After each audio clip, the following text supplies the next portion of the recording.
Good morning to the August meeting of the Planning Committee. My name is Councillor Vinehall, Chairman of the Planning Committee.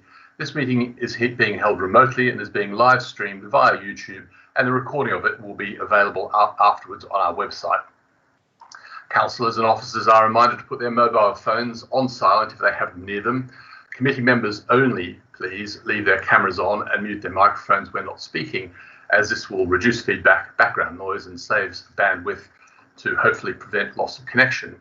The first thing I'll do is a roll call to check who is with us today. So please turn your microphones on as your name comes forward. So I will start. Councillor Mary Barnes. Present. Councillor Sam Coleman. Present. Councillor Gary Curtis. Present. Councillor Sarah Errington. Present. Councillor Brian Drayson. Present. Councillor Kathy Harmer. Present. Councillor Jonathan Johnson.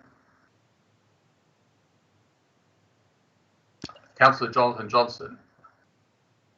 I'm pretty sure you're there. Present. Thank you. Councillor Lynn Langlands. Present. Councillor Chris Madeley. Present. Councillor Andrew Mear. Present. Councillor Susan Prochak. Present. Councillor Jeanette Stevens. Present. Councillor Richard Thomas. Present. Continuing on, Councillor John Barnes, who is substitute for Councillor Ganley. Present. Councillor Paul Cortell. Present. Councillor Howard Norton. I don't think he's with us today. Councillor Hazel Timpey. Present. Thank you very much. And also joining us today, Councillor Christine Bayliss. Present. Councillor Vicky Cook. Present. Councillor Kevin Dixon. Present. Councillor Catherine Field. Present. Councillor Polly Gray. Present. Councillor Doug Oliver. Present. And officers joining us today, Dr. Anthony Leonard, Executive Director. Present. Tim Hickling, Head of Strategy and Planning. Present.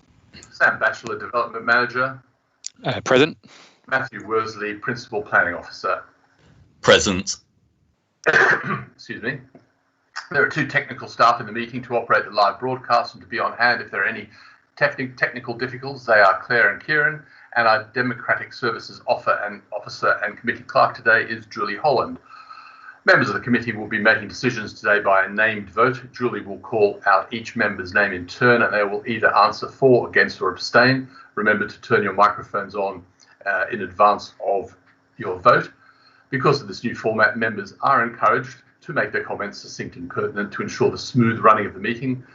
However, should a member lose connection, I will stop the meeting for 2 minutes to enable the connection to be restored. If your connection cannot be restored within a couple of minutes, the meeting will proceed and you will not be able to vote. Should you lose connection during an application, I expect you to advise such when it comes to the vote. Those members who wish to speak, please indicate by typing your surname only in the chat facility. The chat facility is persistent in that it cannot be deleted, and it is inappropriate to use for any other purpose, and inappropriate use could be deemed a potential code of conduct matter. I will ask members who have asked a question if they wish to come back after receiving a response, so there is no need to type your surname into the chat facility again. Speakers either for or against an application and parish, town and council representatives have had the opportunity to register to speak with the meeting, and I will call speakers after the officer has presented their application, and there will be an opportunity for members to ask questions of each speaker. Members wishing to ask questions of the speaker should indicate this to me again via the chat facility, and I will call members in the order that they present themselves normally. I may have to limit questions depending on how long those sessions run for. Speakers will be asked to leave the meeting once the application they've registered for has been completed and a vote taken. It is, as always, a requirement that members will have read all the paperwork published on the website. We will be stopping for a short break between the applications to ensure we can bring the speakers into the meetings, but members are reminded not to press the leave meeting, just to turn your cameras off and your microphones and take the opportunity for a quick refreshment. We'll consider the applications in the order they are shown in the papers, And please also remember that there can be a time delay of around 5 seconds before members are on screen. Just a couple of final points.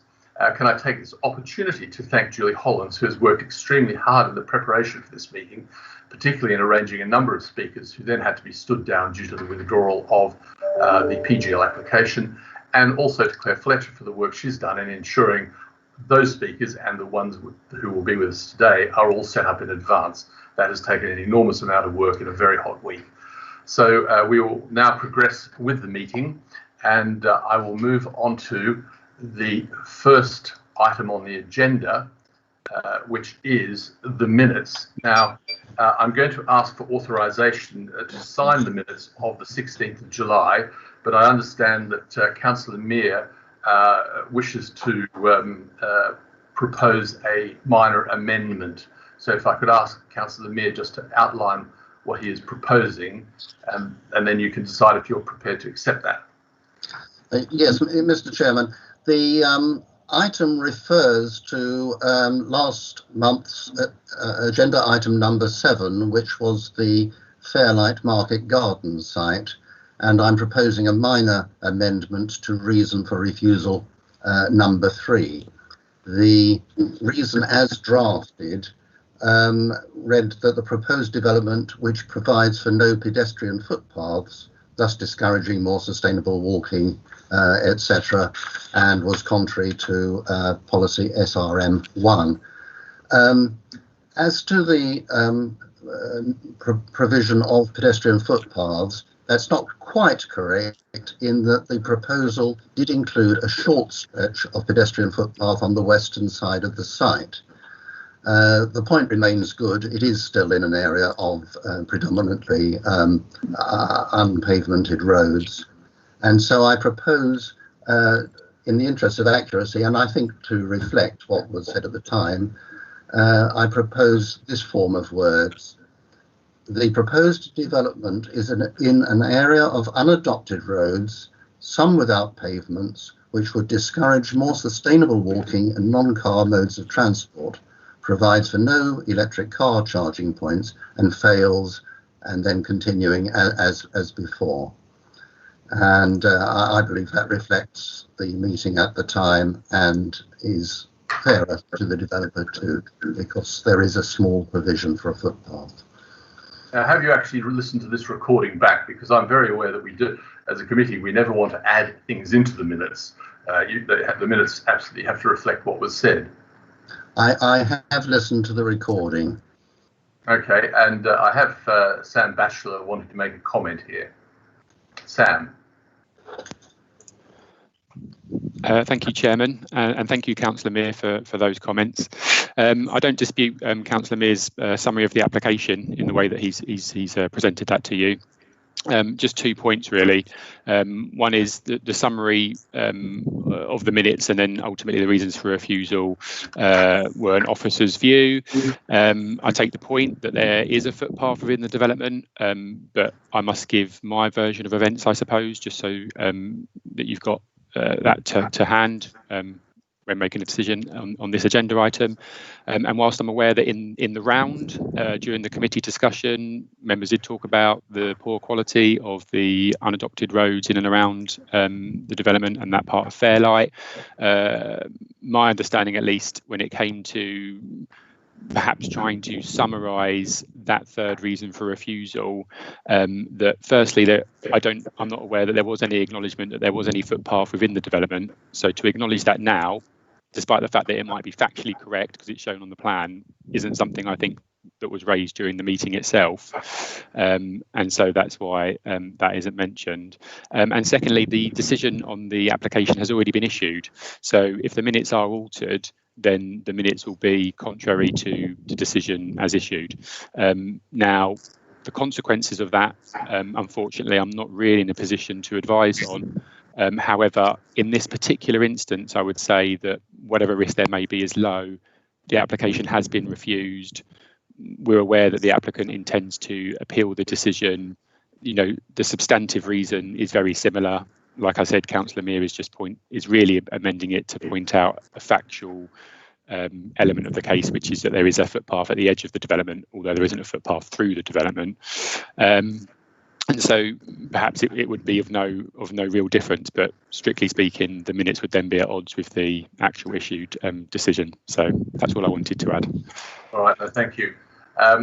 Just before we continue, what I would say is that I have started to have some discussions with officers on that.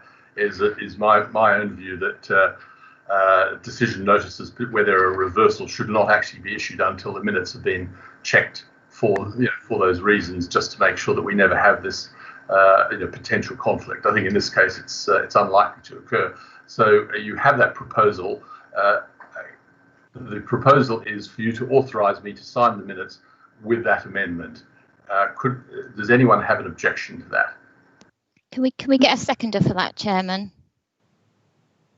Could we have a seconder for that proposal? I'll second. Councillor Langland. Councillor Langland's a seconder.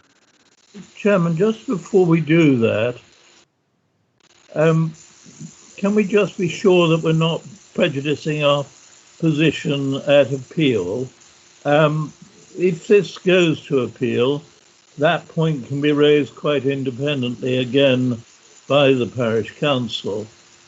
It worries me slightly that we've issued the decision already, and I was listening to Mr. Batchelor very carefully.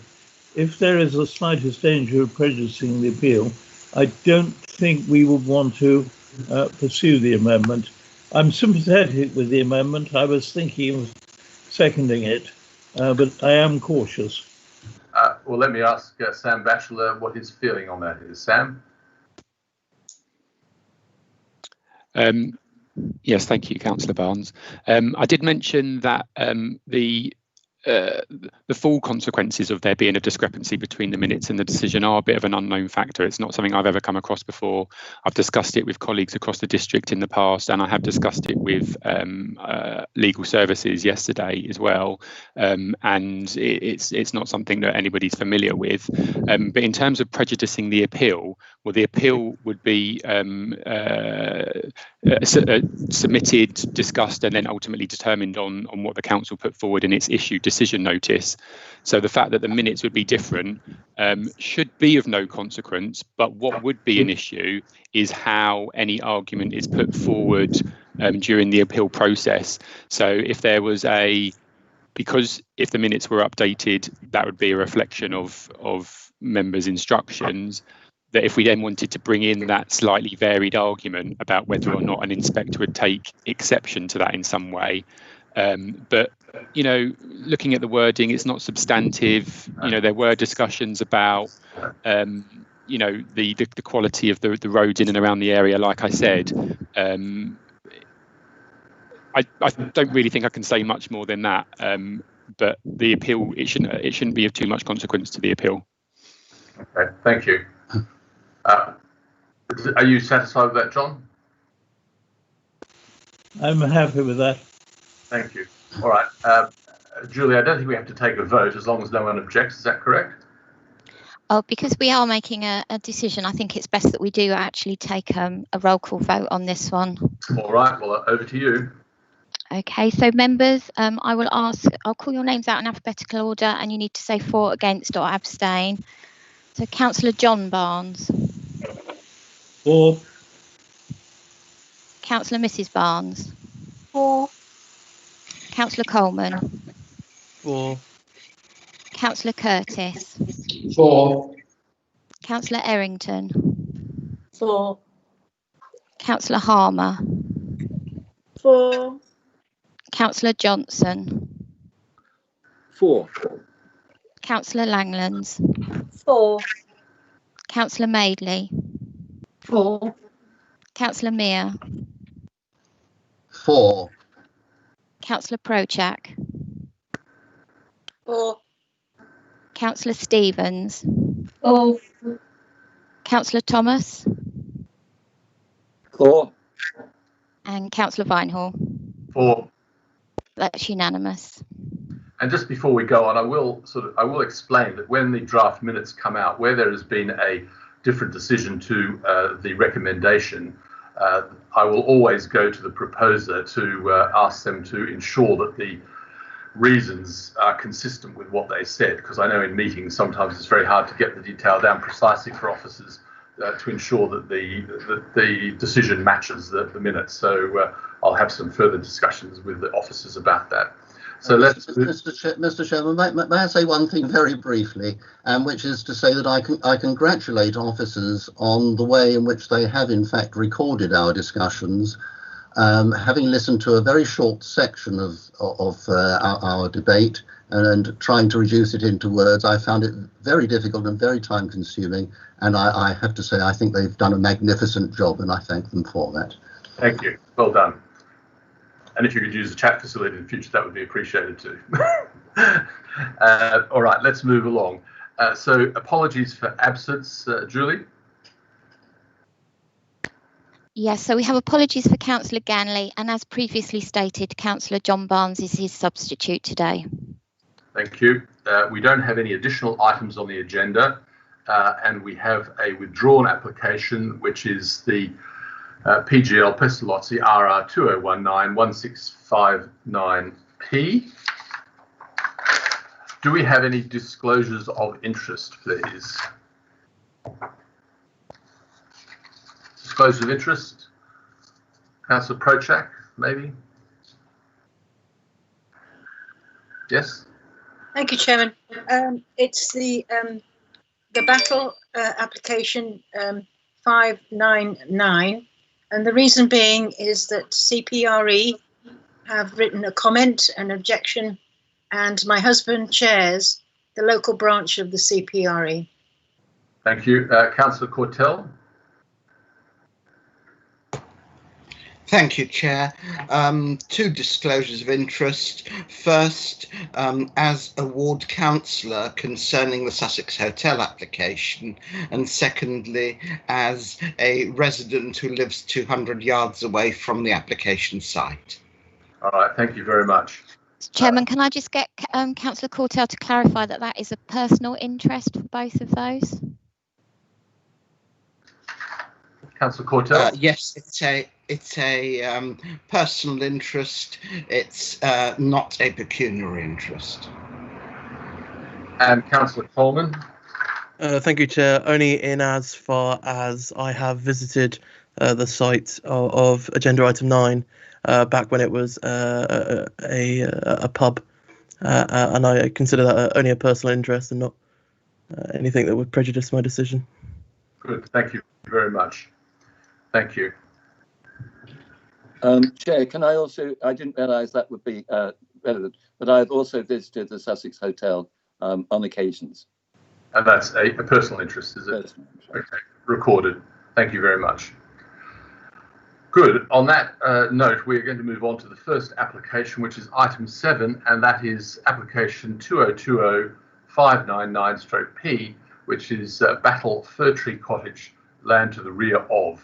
And I'm going to hand over to the officers to present that, and just to let Mr. Brown know that after they present that, then he will be presenting. Yeah. So if you could progress, officers. Councillor Prochak, did you want to say something then? Sorry, before we start. Councillor Prochak is just declaring her interest on this item. Thank you. Thank you, Chairman. So, members, you remember that Matthew Worsley, the case officer, showed us around the site on Tuesday, so he'll also be presenting the item to you today. But I will be sharing the presentation just because of a technical issue. So I'll just get that uploaded for Matt. Thank you. Matt. Good morning.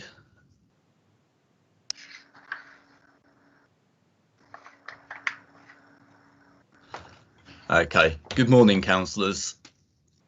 This application relates to a site which lies to the southern side of Netherfield Hill, Battle, to the west of the residential property Fir Tree Cottage. Earlier this year, the land was purchased by the applicant. A former stable block granted permission in 2005 was subsequently removed and replaced with 2 mobile caravans, 2 touring caravans, and associated operational development, including the installation of a below-ground sewage package treatment plant and the widening of the vehicular access, which involved the removal of some roadside vegetation. The block plan shows the layout of the development. Also sorry, Matt, sorry to interrupt you there. Members, can you actually see the presentation? I can. You can? Oh, okay, fine. It's just not showing at my end, but if it's showing at yours, that's all that matters. Yes. Continue. Okay, so yes, the block plan shows the layout of the development. The rectangle numbered 1 is one of the mobile caravans, as is the rectangle labelled number 2.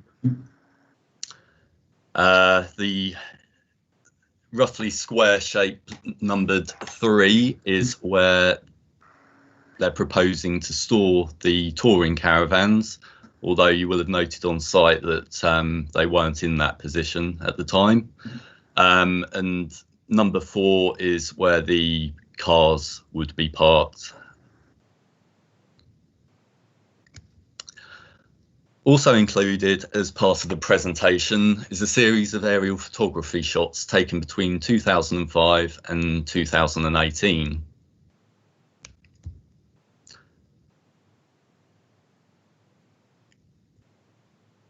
These show the position of the former stable block, as well as the track into the site, and other various items that were stored at the time.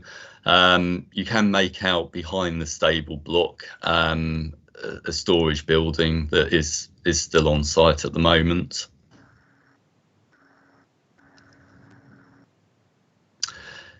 In addition, an image from Street View is included to show the roadside vegetation that has been removed.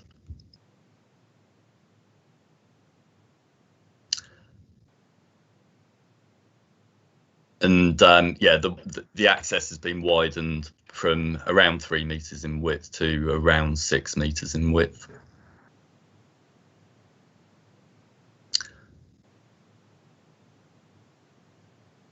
The families living on the site are claiming gypsy and traveller status. The planning application has been made retrospectively and seeks permission to retain the unauthorised development.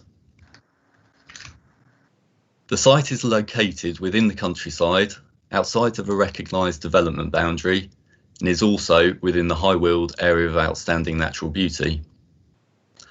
Ashes Wood immediately adjoins the site to the west and is designated as ancient woodland. A right to roam covers the woodland, and there is also a public right-of-way around 200 metres east of the site, which links Netherfield Hill to Ashes Wood to the south. The main issues to consider in determining the application include 1.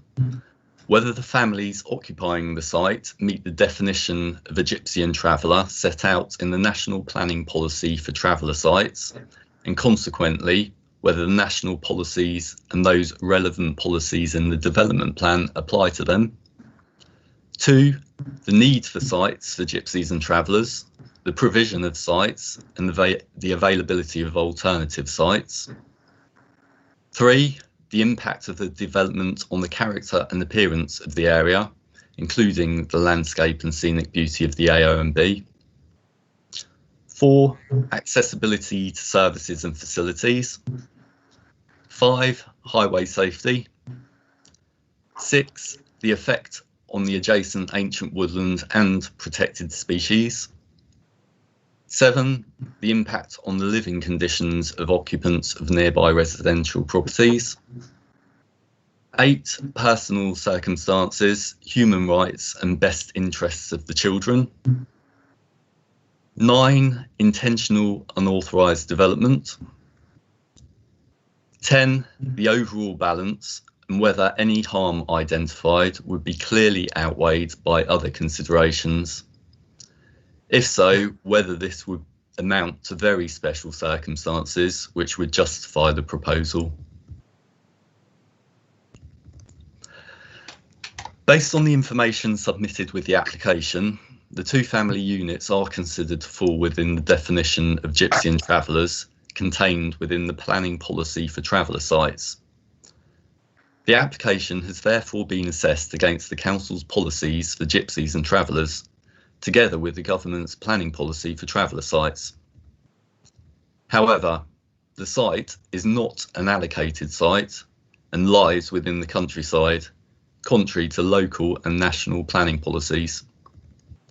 The character and appearance of the site has been changed from rural to domestic, which is considered to cause considerable harm to the landscape and scenic beauty of the AONB. The site is occupied by 4 adults and 5 dependent children, and therefore the best interests of the children do fall to be considered and are a primary consideration. However, there is considered to be no reason why very similar benefits for the children occupying the site could not be achieved on another settled site, such as the Bexhill allocation within the Development and Site Allocations Local Plan. For the same reason, the medical issues of 2 of the adults occupying the site could be catered for in a similar way on another settled site. The site lies within an unsustainable countryside location where occupiers of the development are highly reliant on private motor vehicles and are not able to make the fullest possible use of public transport, walking and cycling to access local services and facilities. In addition, the development would result in the deterioration of an irreplaceable habitat, an ancient woodland, by way of increased disturbance, lighting from the caravans, compaction of the ground where the touring caravans would be stored, and the uncertainty surrounding how foul and surface water drainage would be dealt with. The impact of the development on protected species has not been assessed, and therefore it has not been satisfactorily demonstrated that the development would not be harmful in this respect. The overall conclusion is that the considerable harm to the AONB, harm to ancient woodland and protected species, together with the unsustainable location, outweighs the other considerations, including in particular the best interests of the children, as very special circumstances have not been demonstrated in this case to justify granting planning permission. By way of an update, since the committee report was written, additional evidence has been submitted by the planning agent substantiating the second adult's health issues. It demonstrates that they also have significant medical needs and they are not able to live independently.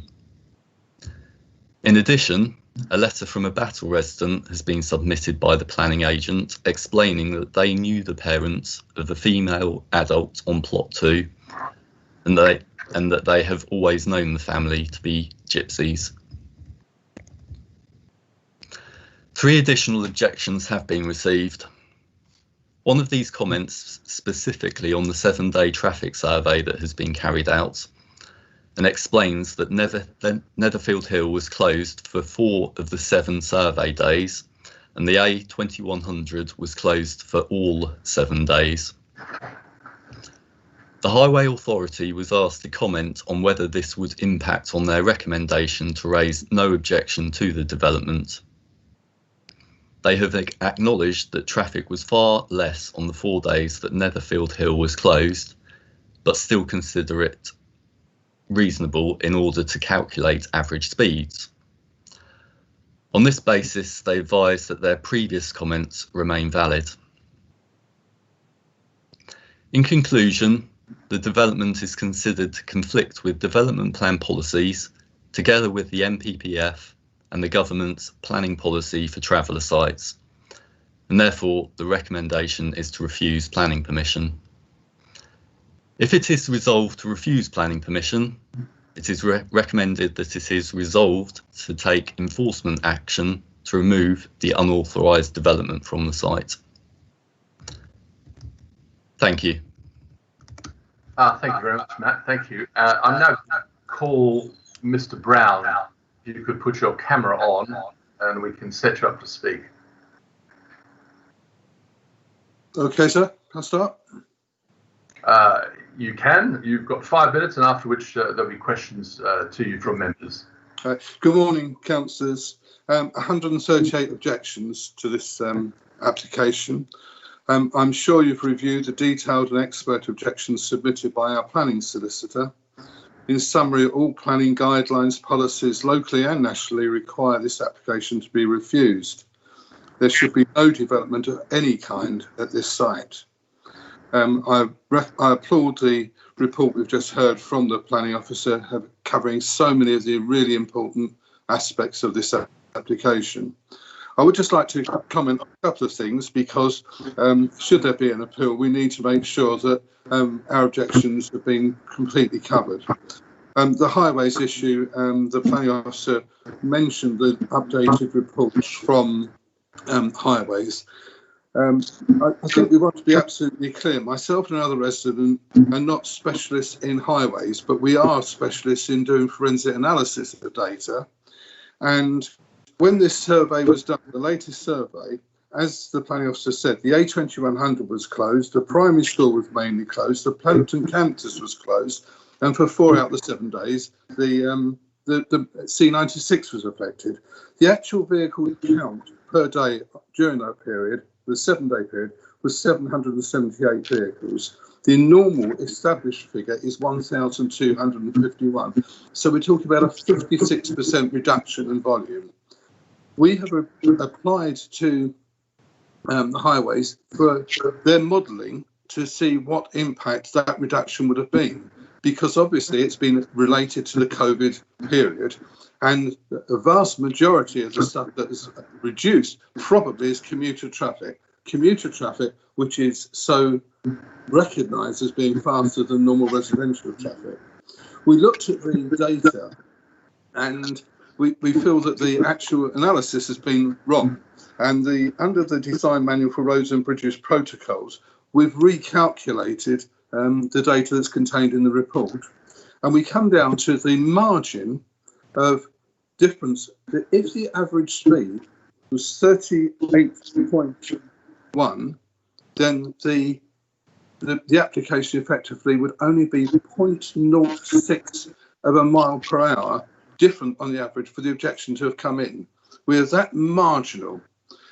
With the huge reduction in volume of traffic, the type of traffic, we believe that the data that we've established, which shows that the figures that are being included in the report are understated, would be challenged, and we would be quite happy to take our figures to a court of law. We also wonder why highways fail to recognise or mention the fact that there have been 2 police authorised CSW surveys in the last 2 years, which absolutely disagree with the average speed limits, average speeds that have been recorded in the survey. I think, it doesn't take much common sense. You have to be an expert to know that these are not normal times. And the report says that under normal circumstances, they're not normal circumstances. Going on to other matters, we're really pleased about the intentional authorised, unauthorised development being mentioned. So many times these approaches have been done, and there is no doubt this application was a deliberate, intentional, unauthorised development. They moved in before they threw in the application, knowing that this site did not have planning permission, and that planning permission for a single dwelling had previously been refused. The damage that's being done to the environment and locality exists now. From having nobody living on that site, overnight suddenly there are 9 people, including 5 children. No noise impact assessment has been undertaken. The buildings that have been put there do not meet the design code for the high build AONB. And a specific complaint has been made about noise, which hasn't been reported in this report, and we're a bit upset about that. No permit has been sought for the failed drainage system, as Mr. Worsley mentioned. So the neighbouring property has got suddenly 9 people living next door. They've got a lot of visitors that come, which is fine if you're legally entitled to do it. And there is no sanitation approved for the site. So the people in the environment are adversely impacted. Residents oppose all development on the site, but there are the specific traveller issues. And the report's assertion that all site occupants can claim travel status is incorrect. The report actually queries the status of one of the applicants, and as far as I'm aware, even with today's statement, there's been no change in that. Case law specifically rules that PPTS GT traveller status cannot be extended by association. It's no good just saying, yeah, well, they've been friends for a long time or whatever. That is the law. So I ask you to start to round up, Mr. Brown. Yeah, I'm going to. Okay, right. So we've got those things. Finally, we come down. I'm really pleased that the report talks about the site allocation, particularly at Bexhill, being available. This is so critical to us, and we would ask if it's possible for the Executive Director and the portfolio holder for planning to actually reconfirm today that that site at Bexhill will be available without impediment within the period for the enforcement if that decision is taken. We'd like to thank the officers for all the work they've done on this. I'm happy to take any questions. Good, thank you very much for that. Do any members have questions for Mr. Brown? I don't have any questions coming up. I shall wait for a moment or two. We don't appear to have any questions for you. Please stay in the meeting. I'm now going to ask the ward members to speak. Did Councillor Cook or Councillor Field wish to speak first? Yes, please. Or we have Councillor Dixon. So which of the three of you would like to speak first? I will, please. I just wanted to ask Mr. Brown a question. Sorry, I was a bit slow on the typing. Oh, all right, let's do that. All right, Councillor Dixon, please. Mr. Brown, you didn't introduce really yourself at the beginning. Can you just let the committee know who you are representing, the people, and how many people? Thank you. Sorry, thanks, Kevin. Yeah, an informal organisation got together to deal with this. There are 150 odd people involved over a lot of families, and we got together and called ourselves informally Rodin, and that stands for Residents Against Unauthorised Development in Netherfield, and that is that we got together and we funded our report from the solicitor. So that's who we are. That this group asked me to act as a spokesman, and someone had to do it. Thank you. Are you happy, Councillor Dixon? Any other question? That's fine. Thank you very much. All right. Thank you. Please, Councillor Field. Yes, thank you very much, Chair, and good morning. Thank you for letting me speak. And I'd also like to thank the officers for this report, which is, I think, extremely well researched and very helpful. And I know there's been a lot of frustration about the time this took to get to committee, but I believe that the result that we now see before us is the right one, and it was worth the wait, because it appears to me as a layperson that all the I's are dotted and the T's are crossed. Now, I find myself in a very unusual position because I'm here to support the officer's report. I'm normally here to try and persuade you all not to agree with it, but in this case, I don't. I think it's extremely important to remember as background to this that the council has identified allocations for pictures for gypsies and travellers in the district. And so this site is not on that list. But apart from that, I really don't believe it meets the criteria anyway, as Matthew Worsley outlined. It's a long way from any services, doctors, dentists, schools. It's not on a very good bus route. There's a school bus occasionally, but it's not particularly good. And it is very isolated within the AONB. I am not going to sit here and rehash all the policies because they've all been explained to you. They're in the papers. And it would be a waste of all our time. But if you look at the site separately from the gypsy and traveller issue and ask yourselves the question, would we allow building in this part of the district? I think the answer is unequivocal no. In fact, you've already turned down an application for a house some years ago, just one resident, not the two which are proposed now, and are indeed existing now. Furthermore, at that time, Highways said that the traffic generated by the one house would be sufficient for you to turn down the application, not the two that are proposed now. We saw the site. It is in the ancient woodland, which I believe is extremely important as far as the AONB is concerned. it's part of what gives this area its characteristic. I was very interested to read that any light pollution from buildings in the area of the ancient woodland has a huge impact on the biodiversity of that land, because light and the way animals and flowers and plants interact is very different and very complicated.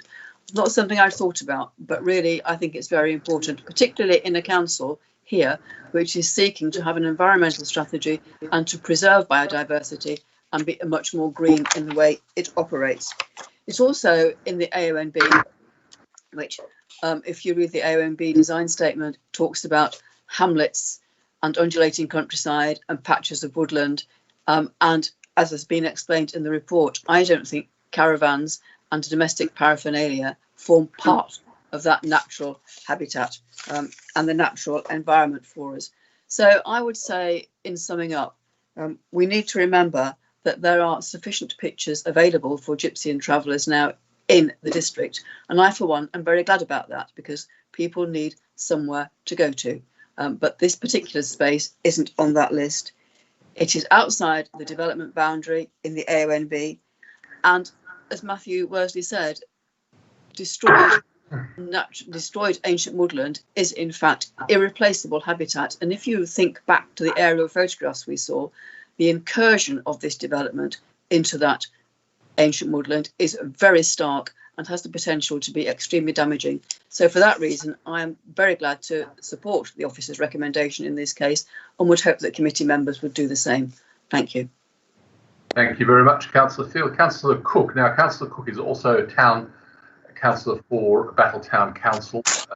You may wish to comment on that too. So, Councillor Cook, can we have you? Thank you very much, Chairman.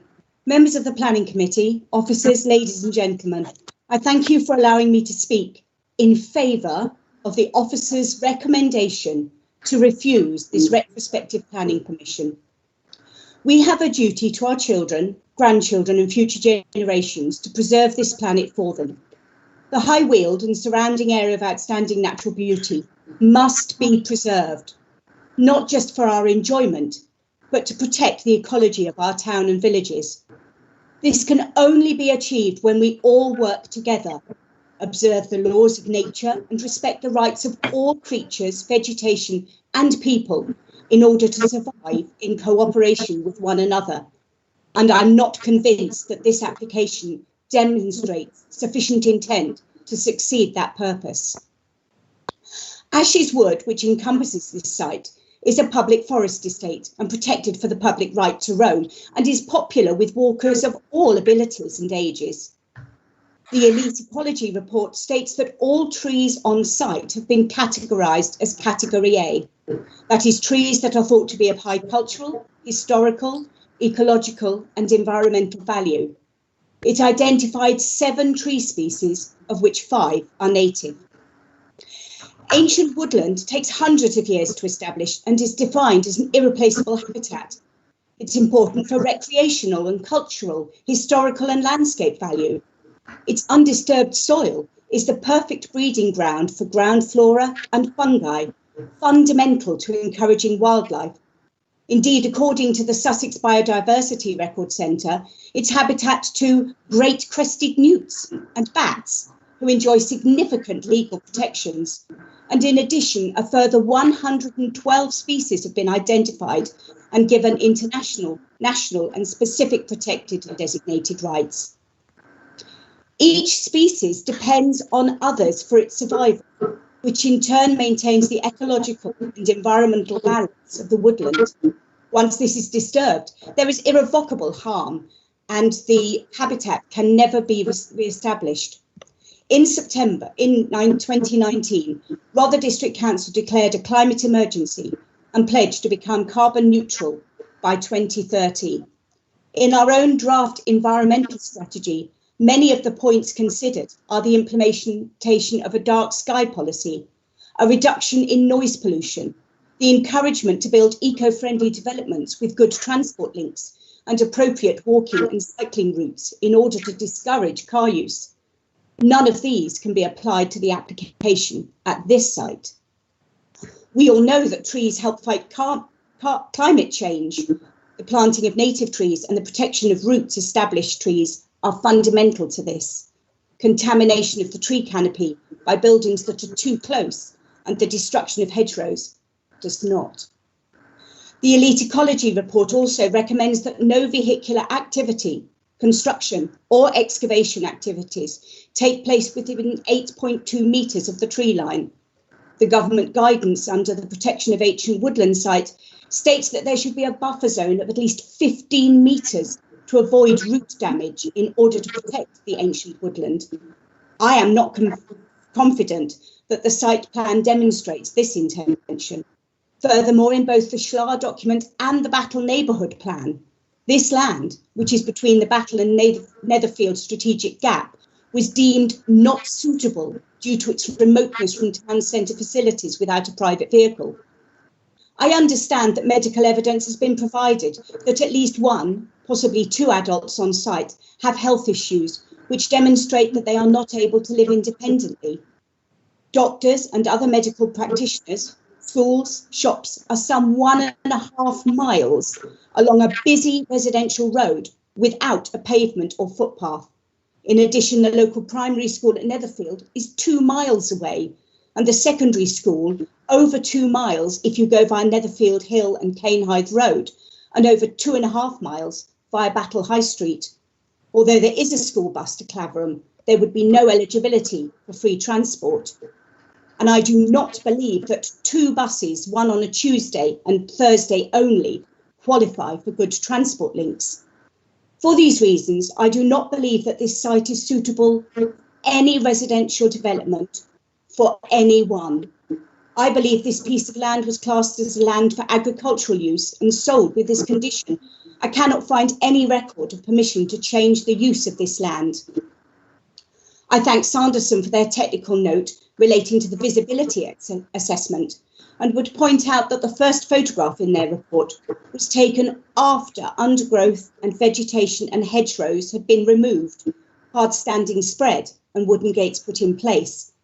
I regularly drive along this road and am very cautious when I approach this bend, knowing that only a few metres further along is a lay-by on one side and beyond that a parking place for walkers to access the woodland. I do not concur that visibility on exiting or entering this site is adequate for multiple families with children. Are you complete? I would therefore urge the committee to support officers in their decision to refuse this application. Thank you.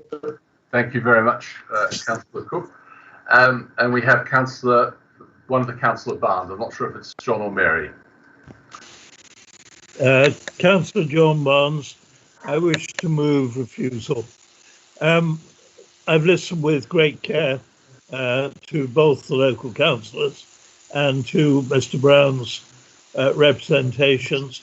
I don't want to repeat a great deal of what they were saying, but what I would want to urge is the importance of the AONB. It is not merely a landscape of great value. Under the recent report, equated with national parks, and therefore a landscape that we ought to be preserving. But it's also, in this instance, a late 14th century landscape, and we ought to tamper with that at our peril. If this were a building, we would be regarding it as a grade 1 building, possibly, if such a thing existed, a grade 1 star. So high on our considerations must be the character of the AONB. This is a dangerous application because the applicants moved onto the site quite deliberately, did that before planning permission was sought.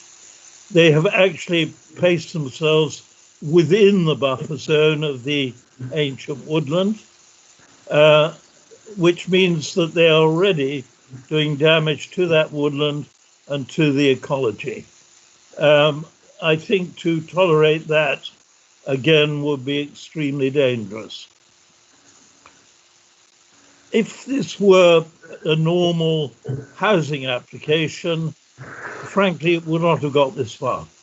The officers would have told the applicant that there was absolutely no chance, and I suspect it would have been withdrawn.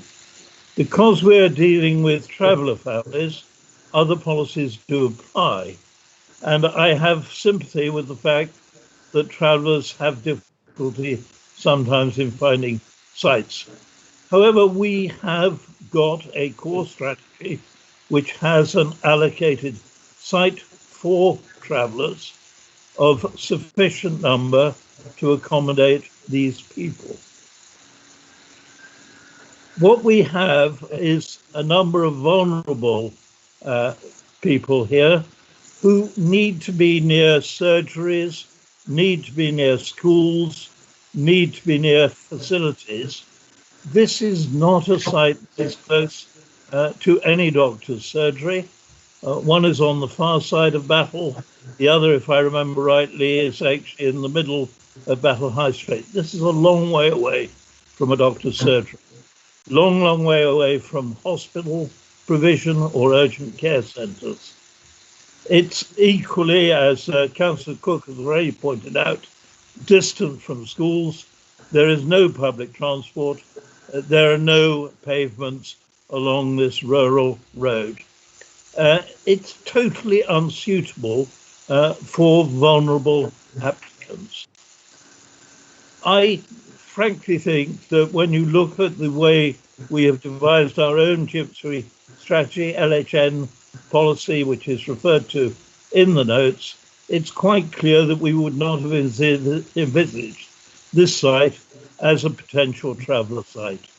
So because of the damage that is threatened to the ancient woodland, because of the intrusive nature of this application on the OMB, but also because I think it is actually not a good site for travellers, I would move that we refuse this application. Thank you, Councillor Barnes. And there is a seconder in Councillor Stevens, but I have Councillor Prochak and Coleman on the committee who've asked to speak. So Councillor Prochak, please. Thank you very much. I was going to actually second the proposal, which has already been made. I too would like to thank the officers for this complete report. We were all frustrated that things would seem to be taking so long, but clearly it was worth getting it absolutely right, so that we can actually make a good case. We've already heard, and thank you, Councillor Cook, for really describing ancient woodlands so well, and also about the AONB. Of course, we know we're one of only 36 in England areas, and we are the custodians of this. And like John Barnes, Councillor Barnes, I really think this just tops the reasons for refusal. AONB is protected in legislation, never mind planning law. Section 85 of the Countryside and Rights of Way Act. And as John Barnes has said, it's 14th century and we have legal duties as well as national planning policies to follow. The other thing I wanted to say is that this committee often has to deal with retrospective planning applications, and we always do the fact that they're retrospective, although in some senses it makes it easier to judge them when we can see them done. But usually they're quite small things. One I ever came across was one with a Catsfield, I think, or somewhere like that, where somebody had built a house in a barn and nobody knew about it. But actually this one has beaten all of them, I think. And no matter who the applicant is, it doesn't get them across the line when it's AONB. So I'm very, very happy to support the officer's report and to second. Thank you. We have a few other people who want to speak. Councillor Coleman is next. Thank you, Chair. I do think before we rush into going straight to a decision, we should at least consider the applicant's point of view. And I think when from the planning visit that we went on, we could see that these structures weren't necessarily as bad as one might think. In my view, certainly as bad as one might think from reading the report alone. And I think it's testament to why planning visits are important. I really do understand all of the points members are making, and they are really important points. I think in terms of the ancient woodland, one could make the point that the structures go no further than the fence that was already existing from the previous site, which had already received planning permission, and so it's not necessarily causing any further harm or encroaching any further than was already permitted. But in terms of the welfare, especially of these residents, the children and the person with medical health issues, I would like to seek clarification, if possible, as Mr. Brown suggested, that the sites in Bexhill are available for transferal, and that we have staff able to assist the applicants with moving to those sites safely and securely, because I really do feel concerned for the applicants and these families, especially in this time, and I wouldn't want to see us make anybody force anybody into a position of jeopardy in these times. So I just wanted to make sure. Can we have that clarification, Chair? Yeah, sure. Either Sam or Matt might answer the questions on the sites. I think we have to be a little bit careful about going between planning and housing, because they are two. I mean, we're a planning committee, not a housing committee, but I know the housing department would be very careful in terms of that. But Sam, would you like to comment on the accessibility of the other sites? Matt might want to say something after me just because of his more detailed involvement in the case. But I mean, the comment that Councillor Vinehall made there about the differences between dealing with homelessness from a housing point of view and then also the decision making as a planning is quite a pertinent one, because from a planning point of view, what we need to do is plan for Gypsy and Traveller sites, and so really I think the only thing that I can confirm to you is that we have an identified need for the district.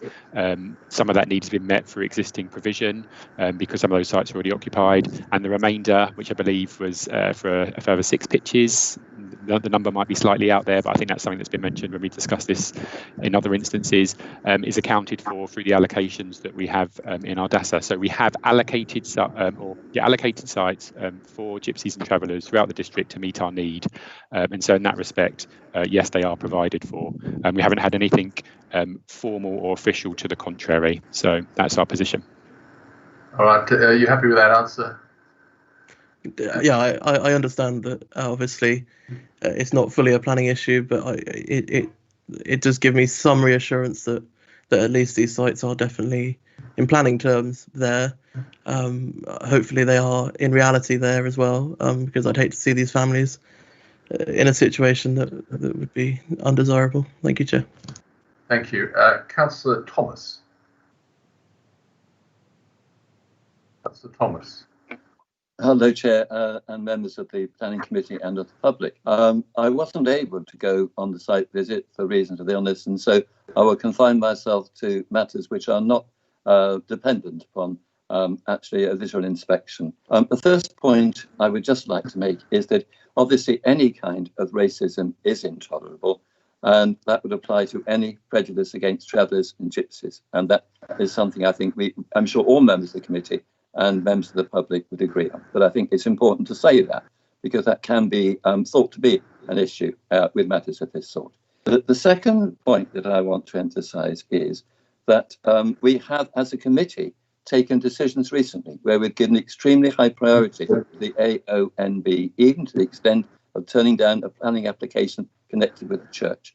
And so it would be inconsistent of us not to follow the same principle in this case. And my third point is to ask, I wonder why these particular people sought this particular location. And if it was the case that there was a feeling that ownership of land in some way gave you exemption from planning considerations or environmental considerations, I think it's very important the committee sends a very clear message that this is not so. Merely because you own land, you still have the same kind of responsibilities as any other person who wants to make a planning application. I think that needs to be very, very much stressed here. And finally, the question of the vulnerability of the people. There are occasions when GIPs and others do not want to move to a particular site because they fear there may be conflict with other families that may differ from them culturally, where there is some kind of a feud or some kind of a tension. And this doesn't apply here because there are no less than 5 sites available in Bexhill, none of which are occupied. And so there is no reason whatsoever why these people should not be well accommodated within Bexhill. And just finally, I do want to stress the same point that Councillor Coleman made, that these are vulnerable people. And I very much would like the committee to make it clear that we want this situation to be handled in a very sensitive and understanding way with the needs of the people concerned taken into account. Thank you. Thank you, Councillor Thomas, and I'm sure that will be the case. I'm sure that whatever is resolved, our other services area will be well aware of the need to help these people, regardless of what decision comes out of this. Councillor Mear. Mr. Chairman, I just wanted to follow up on something which Councillor Coleman had raised, and that is the positioning of the stable block and the concrete base which went with the stable block, and which is way within the 15-metre limit of building close to the woodland. That was granted under a 2015 permission.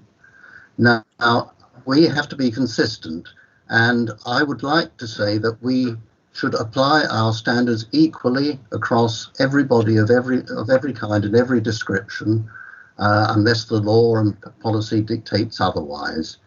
And we need to be very careful to make sure that we do follow our own rules, and in every case. And I just feel that unless the policy had changed in the intervening 15 years, that maybe there was a slip up at that time, and we need to be very careful.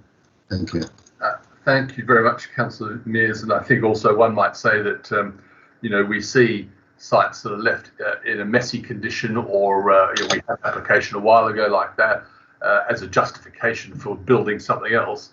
And it's the old 2 wrongs don't make a right.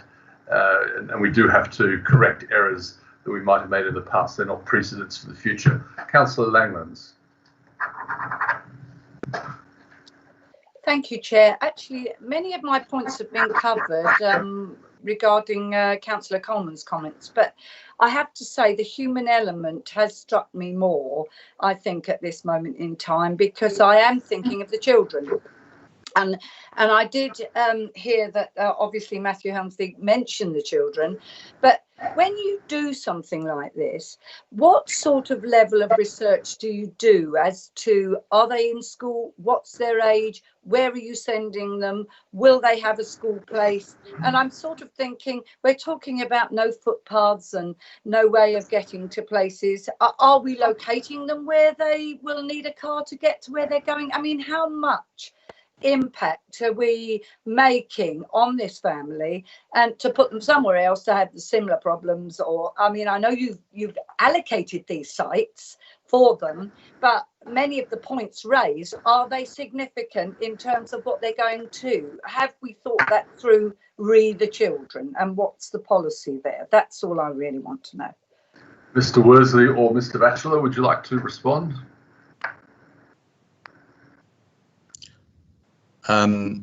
Yeah, I can respond on that point. I mean, I think it's explained within the report, the best interests of the children have been considered, and that the best interests for them would probably be to stay on the site and have access to education and healthcare, albeit that it is separated from the centre of Battle and Netherfield by some distance. Our argument is that those interests can be met by the site in Bexhill that's been allocated. So we have thought about their best interests, as well as the health issues of the 2 adults on the site. Is there some sort of support in terms of do you consult anyone about moving the children? I mean, is there any report that you get in terms of that, just to sort of ensure that you're actually just not making a judgment on the site being okay, but their well-being being okay? I mean, moving forward, I expect we would talk with East Sussex County Council, Traveller and Liaison team. We have been in contact with them about this development, so we've got contact there, and we'll, discuss the most appropriate way forward. Thank you, Matthew. Thank you. That's very helpful. So Councillor Vinehall, just to add to Matt's comments, just for Councillor Langland's benefit, that whatever we do in that respect, though, would be to help as best we can. But again, it's not a planning consideration as such. We're potentially finding ourselves in a position where this application may be refused depending on the outcome of any vote. And we don't therefore have a duty as a planning authority to then relocate these residents. But I suppose the most important thing there is that Matt has just made you aware that there is a network of people that can help in these situations, and they may well need to be involved in some way. Yeah, but I do think that any decision we make, we have to really think about the impacts on them as a little community there, and get it right, if you know what I mean. We understand. So in that respect, it's just as Matt set out, I think. Yeah, thank you. I think we've got Councillor Barnes wishes to respond to something. I just wanted to clarify something in relation to the comments that Councillor Langlands has made. We conducted, as I understand it was before I was on the district council, a search for gypsy sites, quite a systematic search. We did not identify the site, and we did not identify it for very good reasons. It seems to me that it is not particularly accessible for actually children living on this site. We know we have problems in accommodating travellers. In my various councillor entities, I have come across Roberts Ridge, which Councillor Prochak will know, and that site was deliberately located within range of a primary school and within range of a secondary school in order to accommodate those children. We do need to have a proper traveller policy with sites, but they should be within range of educational facilities, health facilities, shopping facilities. They should not be planted at random out in the AONB where there are no transport services. Frankly, it's immaterial to planning on a particular site where you should locate your travellers. I'm totally in favour of a proper traveller policy and one which is sympathetic to their needs. But I cannot see that as a relevant argument to this particular site. Thank you, Councillor Barnes. Councillor Coleman, did you want to come back on something? I'm very aware that we've had quite a bit of discussion, and I know the ward members want to finish up on something. So yes, please. Yeah, I'll be quick, Chair. Apologies for taking up more time. I just wanted to also stress the point which I omitted from my first comment, that these structures are, by their nature, to some degree mobile and make a lot less of an impact on the environment than solid structures with foundations, etc. would.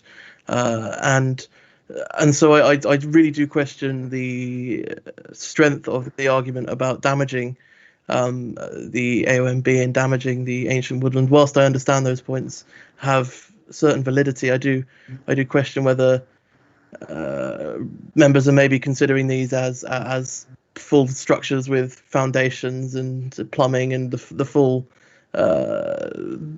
what you would expect from a housing build, rather than from these to some degree mobile structures. And of course we saw from the planning visit that certainly their waste disposing seemed quite considerate and seemed well managed, albeit that a tarpauling may not have looked the most attractive thing It wasn't damaging the environment in any way, from what I could see.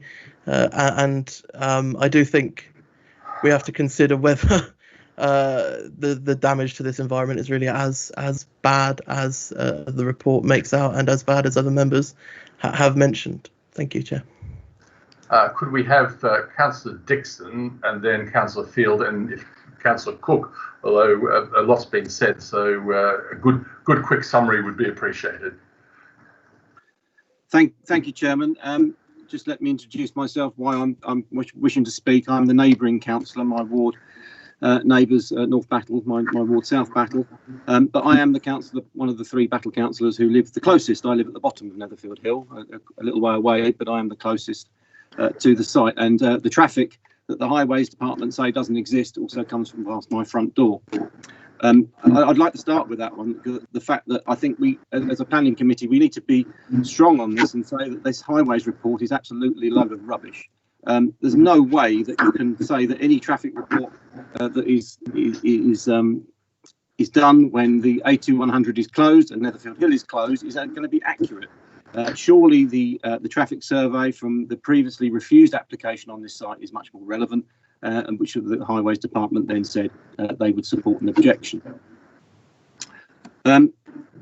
Some of the points raised sort of do miss the point somewhat here, and I think we need to look at this in simple terms. This is an area where we would not allow development for a house or for anything, and we shouldn't be actually looking at this for development at all. This is an area of outstanding natural beauty and a beautiful part of the High Weald, and we would not be allowing development for a house. So why should we look at it for a gypsy and traveller site? This is a planning committee and not a welfare committee, and that's what you must be looking at, is the planning implications of this. Once something is granted, it's there forever. There is no racism involved in this. As I said before, this is an absolutely thing about planning and the fact that we would not allow anything in that site. And as a council, we have already refused an application on this site once, so there is absolutely no reason to change that. Also, look at the time that this was done. This was occupied at the very beginning of lockdown, at the time where we weren't able to enforce, where we weren't able to go and visit sites. That, I'm sure, is done as a deliberate strategy to make sure that the maximum could be done with the minimum involvement of our enforcement and planning officers. Also, what's been said about the best interests of the children. My view is the best interests of the children would have been not to purchase a plot of land that had no planning permission and move from wherever they come from onto this plot of land with no planning permission and no access to sites. I don't know if we know where the people were before, but obviously they've made the situation of their own doing, not of our doing. And the final point, and something I would hope that one of the planning committee members might bring up, is that the existing traveller sites are all in my ward. They're all in South Battle and Telham. Now, my ward is one of the smallest on the council. It's a single member ward. It only has 888 houses, and I haven't got all 3 pitches which are permanent in my ward. This is the neighbouring ward, and it's both wards are in the parish of Battle. So if this was granted, it would mean that all of the traveller sites were actually in the parish of Battle for the whole of Rother. And of course, we're very close to Robertsbridge, which is where the county site is as well. If I can refer to the National Planning Policy for Traveller Sites, Policy B, it states that the number of pitches and plots to the surrounding population size and density should be taken into consideration. So really, we should be looking to ensure that the gypsy and traveller sites are spread around Rother and not located in one parish. In February 2019, the government response to the consultation of unauthorised development encampments committed to review cases where there is an over-concentration of sites in one location. So I would have thought another planning reason for refusing this would be that it would deliver an oversupply in a single parish of a large district. And I think we should, Chairman, if you could maybe investigate that. Thank you very much. Thank you very much. Stan, did you want to comment on that, the question of density in one parish?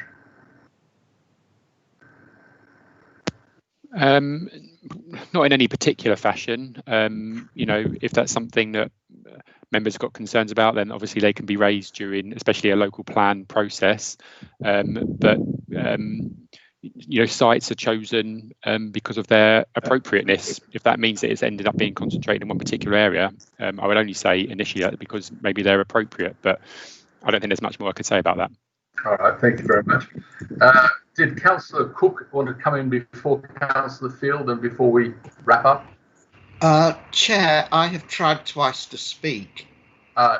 Councillor Cortelli, I haven't asked you to speak, as you know. You asked me before the meeting to speak, and I asked you what you want to speak about, and you want to speak about housing issues, and this is the planning committee, and you're not a ward member, which is why I have reasoned that it would not be appropriate. So I have another issue I wish to speak about. It's an equalities issue. Well, I'm afraid at this meeting, for this application, I'm afraid you can't speak. I'm sorry to have to say that, but that's why. And I did explain before that this is not to do with that. We're having a planning meeting, and it's not like other meetings where every councillor can come and speak about whatever they want to.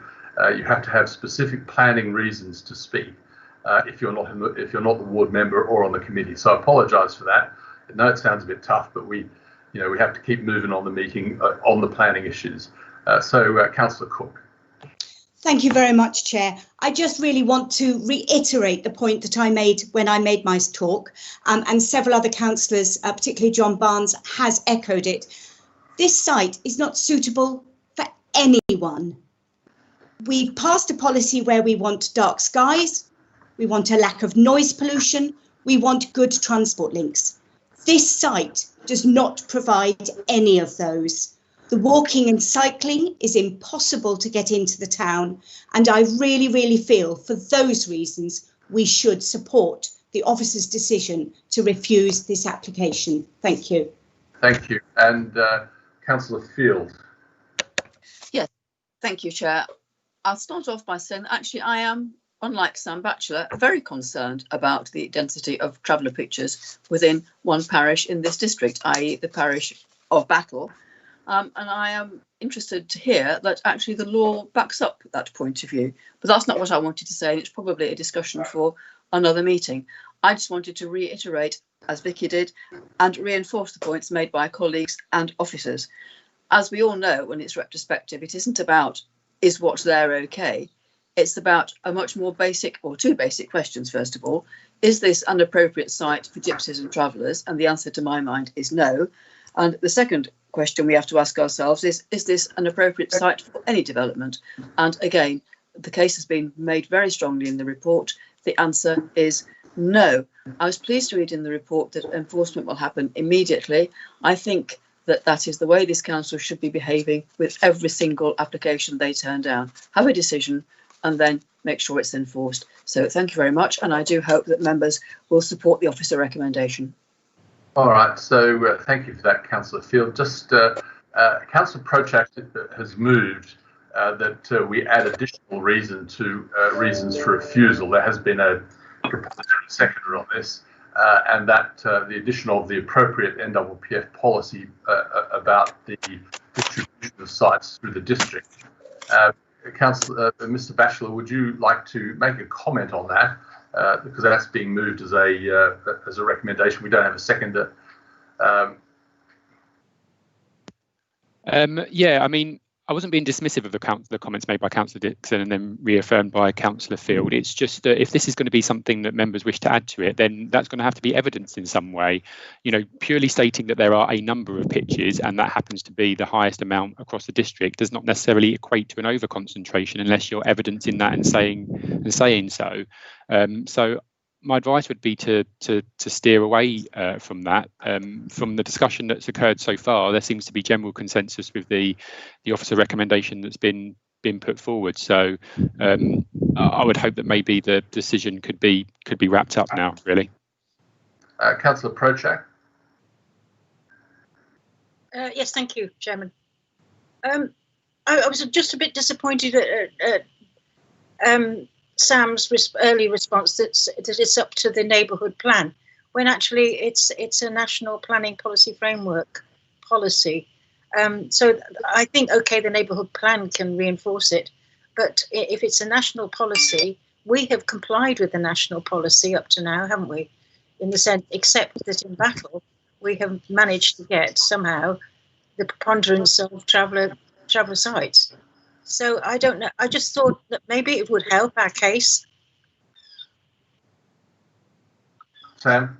I'm sorry, members. I really feel like that we're opening a can of worms here, and I really haven't meant to stoke the fire in any way by suggesting that the points raised are not pertinent. It wasn't that I said the whole thing should be left down to a neighbourhood plan. I did mention that, yes, if there were concerns about provision in areas, then a plan review would be maybe one of the more appropriate places that could be raised.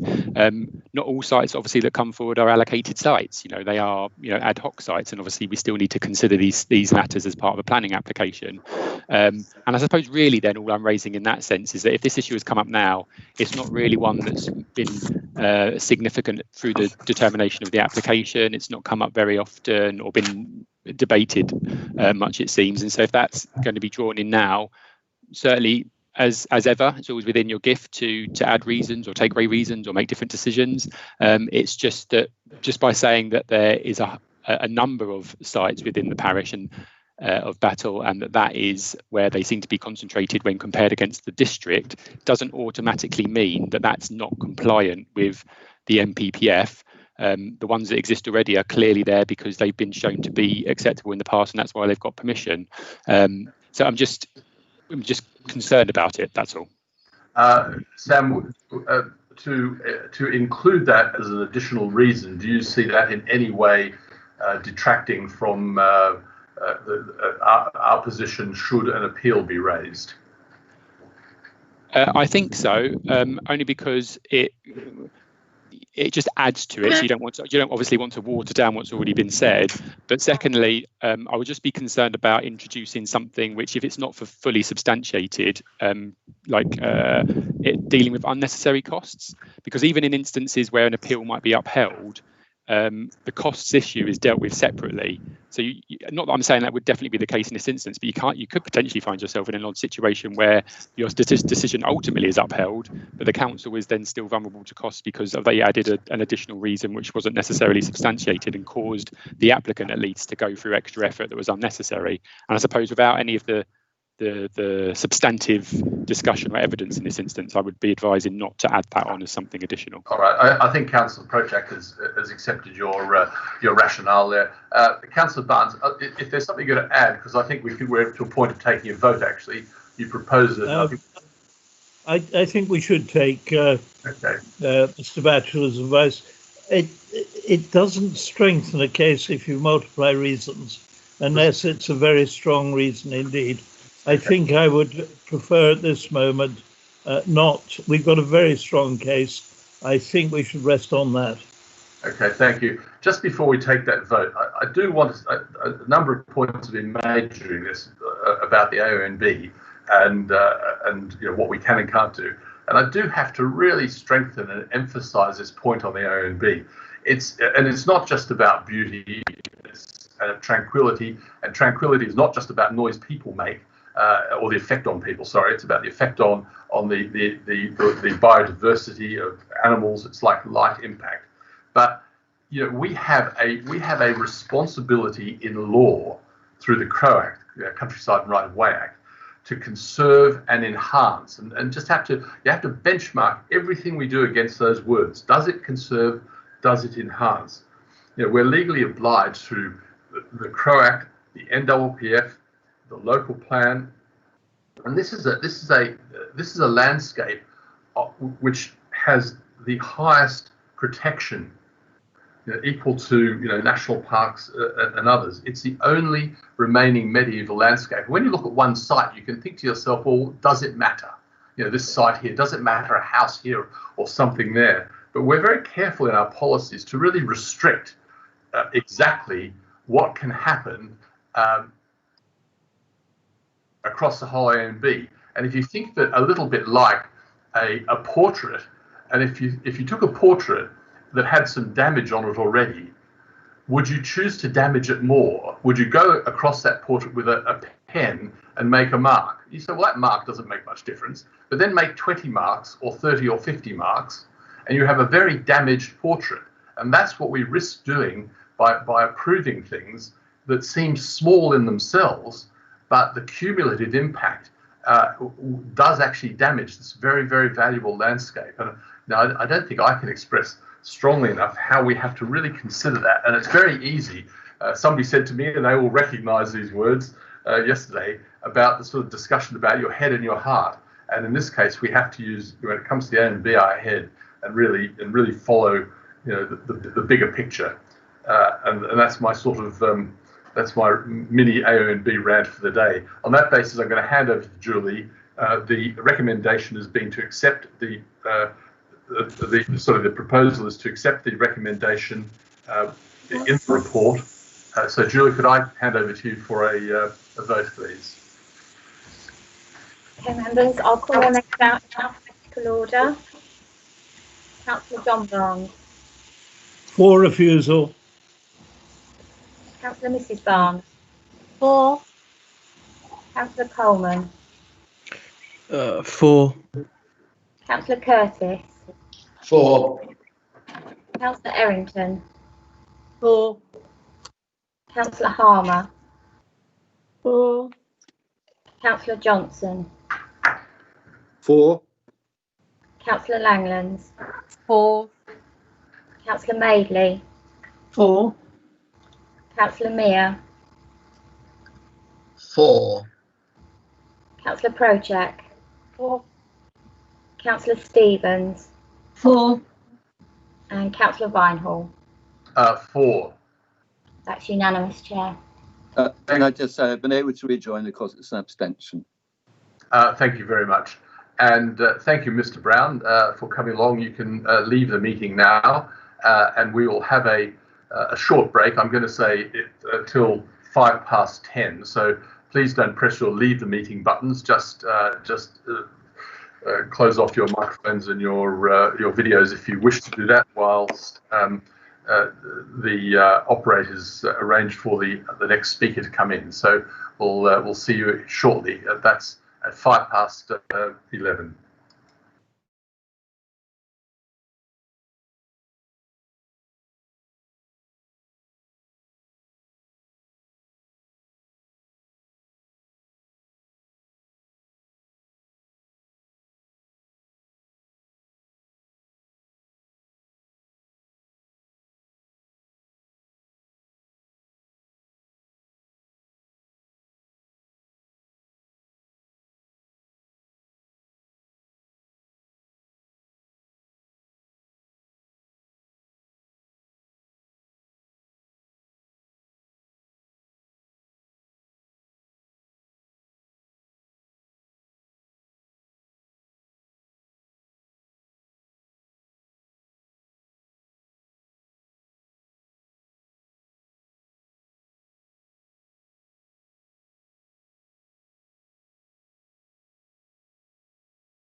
Thank you very much. And continuing on from the meeting today, we have the next application, item 9, RR 2019/2289/P. That's 92 London Road, Bexhill. Did you just want to clarify the vote on the previous application, just to confirm that vote also includes the enforcement notice as well? I will do that. We just wanted to ensure that members were clear that we were voting on the recommendation, which included the two parts. One was the refusal and the second part was the enforcement. Did anyone have any other understanding but that?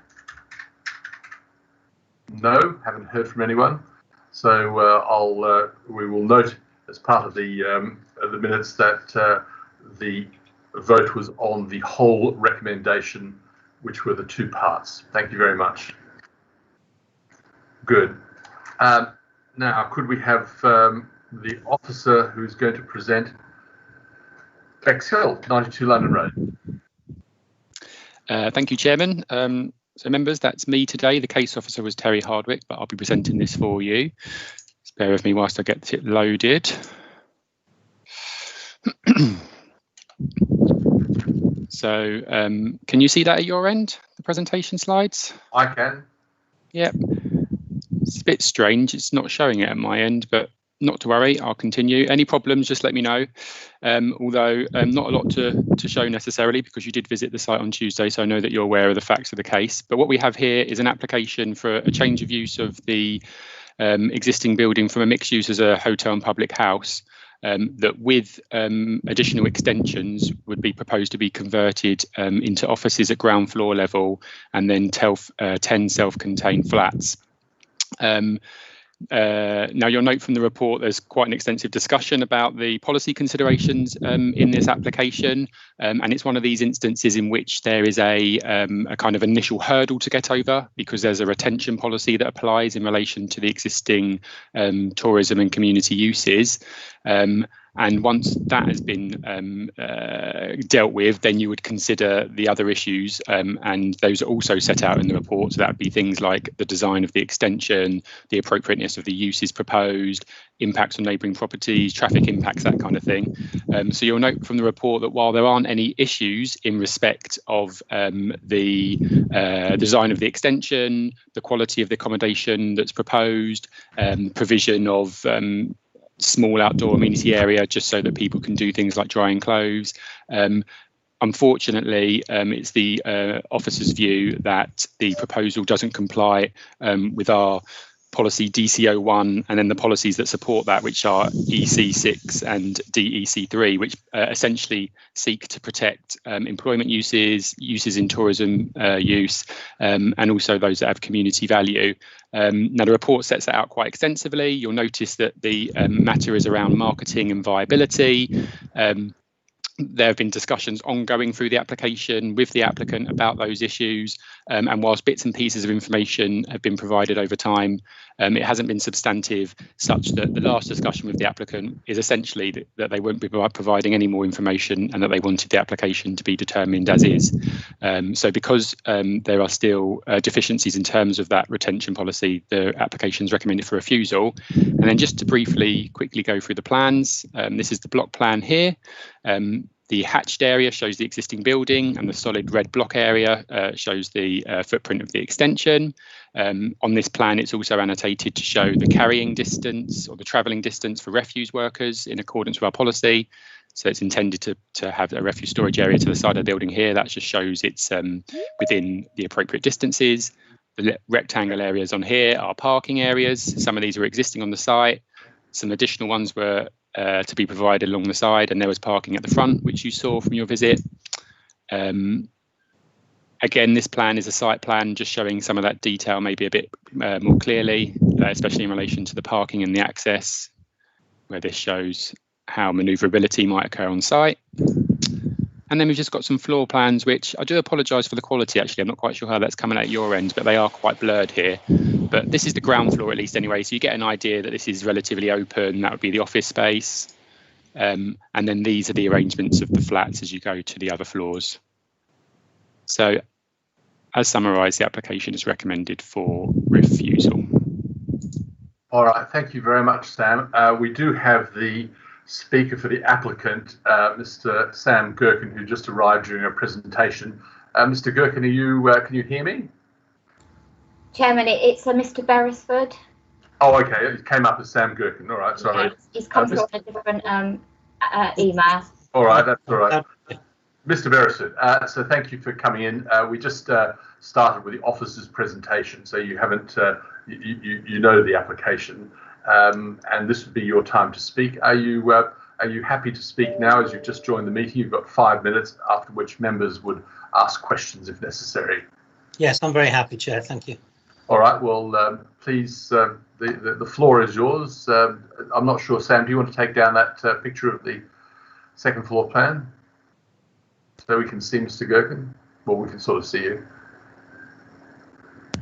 I think I've done that now. Has it gone? Not Mr. Gerken, sorry, Mr. Beresford. Thank you very much. Please. Good morning, Chair and councillors. I hope that your families, friends and colleagues are all well. My name's Marcus Beresford. I'm a planning agent acting on behalf of the applicant. 92 London Road was previously in use as a hotel pub called the Sussex. That use ceased in June 2019. Sadly, it was no longer financially viable. As you will have seen, the empty premises are in poor condition. They are currently boarded up to deter trespass and vandalism and compromise a prominent eyesore. Since the pub hotel closed a year ago, the site has made no contribution to either local employment or the economy. The longer the premises remains vacant, the more its condition and unoccupied status becomes a source of concern. The current proposal would see the premises extended and returned to a productive use. The office accommodation proposed would provide local employment. The housing proposed would provide 10 units of self-contained accommodation. In terms of the planning issues pertinent to the proposal, the premises are in a sustainable location. There would be no detriment to amenity. The accommodation would meet current space standards. The scheme constitutes a viable reuse of an existing building and would provide a windfall of 10 homes in the absence of a 5-year land supply. The office accommodation would create local employment. There are no objections on highways or parking grounds. The offices and housing created would contribute to the local economy. Finally, the existing eyesore would be remedied. However, the proposal has been recommended for refusal insofar as it is felt by the officers that it has not adequately met criteria set out by policies DEC3 and DCO1. The reason for refusal begins: the proposal would result in the loss of an existing community and tourism site in respect of which insufficient evidence has been submitted to justify this. The applicant sought to provide information relating to the non-viability of the hotel pub use, including marketing reports from Savills and from Dyer and Hobbis. A number of leisure groups have also been approached to assess interest in the premises. Certainly, the site would once have had social, economic and employment values as a hotel and a pub. However, this is no longer the case. It is clear from the marketing information supplied by both Savills and Dyer and Hobbis, as well as the leisure groups approached, that the hotel and pub use is no longer viable economically and is not a sensible or attractive business proposition going forward. In addition, no interest in alternative community facilities has been shown. The poor condition of the property, together with the onset of COVID-19, will only exacerbate the non-viability of the premises as a hotel and pub. It is also a matter of fact that this is not a good location for a hotel business going forward. Policies DEC3 and DCO1 were conceived for good reasons. However, their overly rigid interpretation in this case and further delay risks leaving the site as a prominent deteriorating eyesore at this gateway point into Bexhill. In its present condition, the site contributes nothing to the local economy or employment and has not done so since it closed in June 2019. The policies referred to seek in part to prevent the loss of community facilities. Interestingly, the use classes order, as you probably know, is changing shortly. Under a new use class E, commercial, business and service, what are now A2 offices, such as are being applied for here, will fall within the same category as a wide range of other uses, including those which could be regarded as community facilities, such as medical and health services and nurseries. In conclusion, if approved, the planning application would offer a viable alternative for the site which would contribute to the local economy as well as to local employment. The proposal would utilise and exist the current building and address its prominence. The proposal would utilise and extend the current building and address its poor appearance.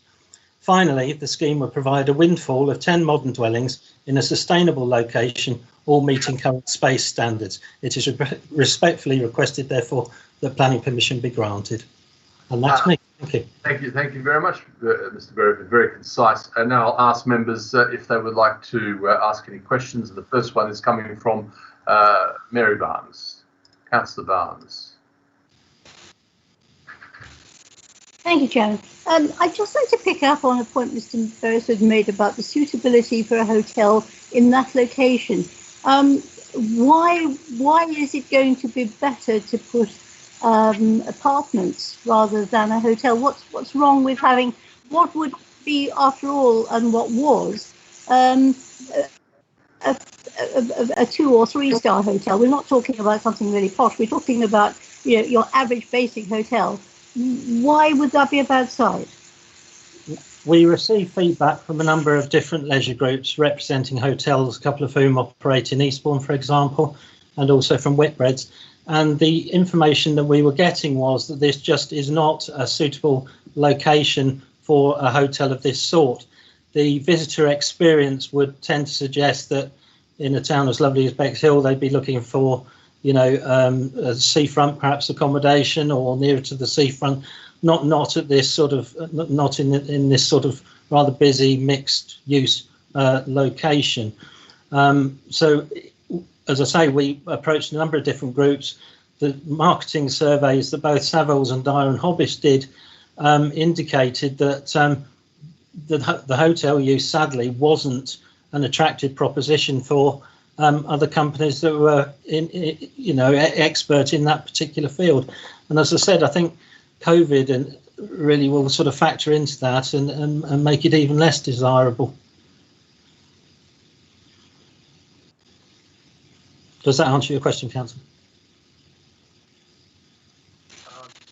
Yes, to a certain extent, yes. I mean, it's interesting that you use Savills as your to provide, your information. I would have, I mean, we are talking about just an ordinary pub with fairly basic, clean accommodation, and it just seems to me there must be a market, or must be a market for it somewhere. In fact, there was, and why all of a sudden, an opinion has changed when, we are actually in the middle of a town and hoping to get people, not particularly to see the sea and that sort of thing, but literally just to do business overnight, which is really what that kind of accommodation I thought was for. So I'm slightly mystified. Thank you. Do you want me to come back on that, or?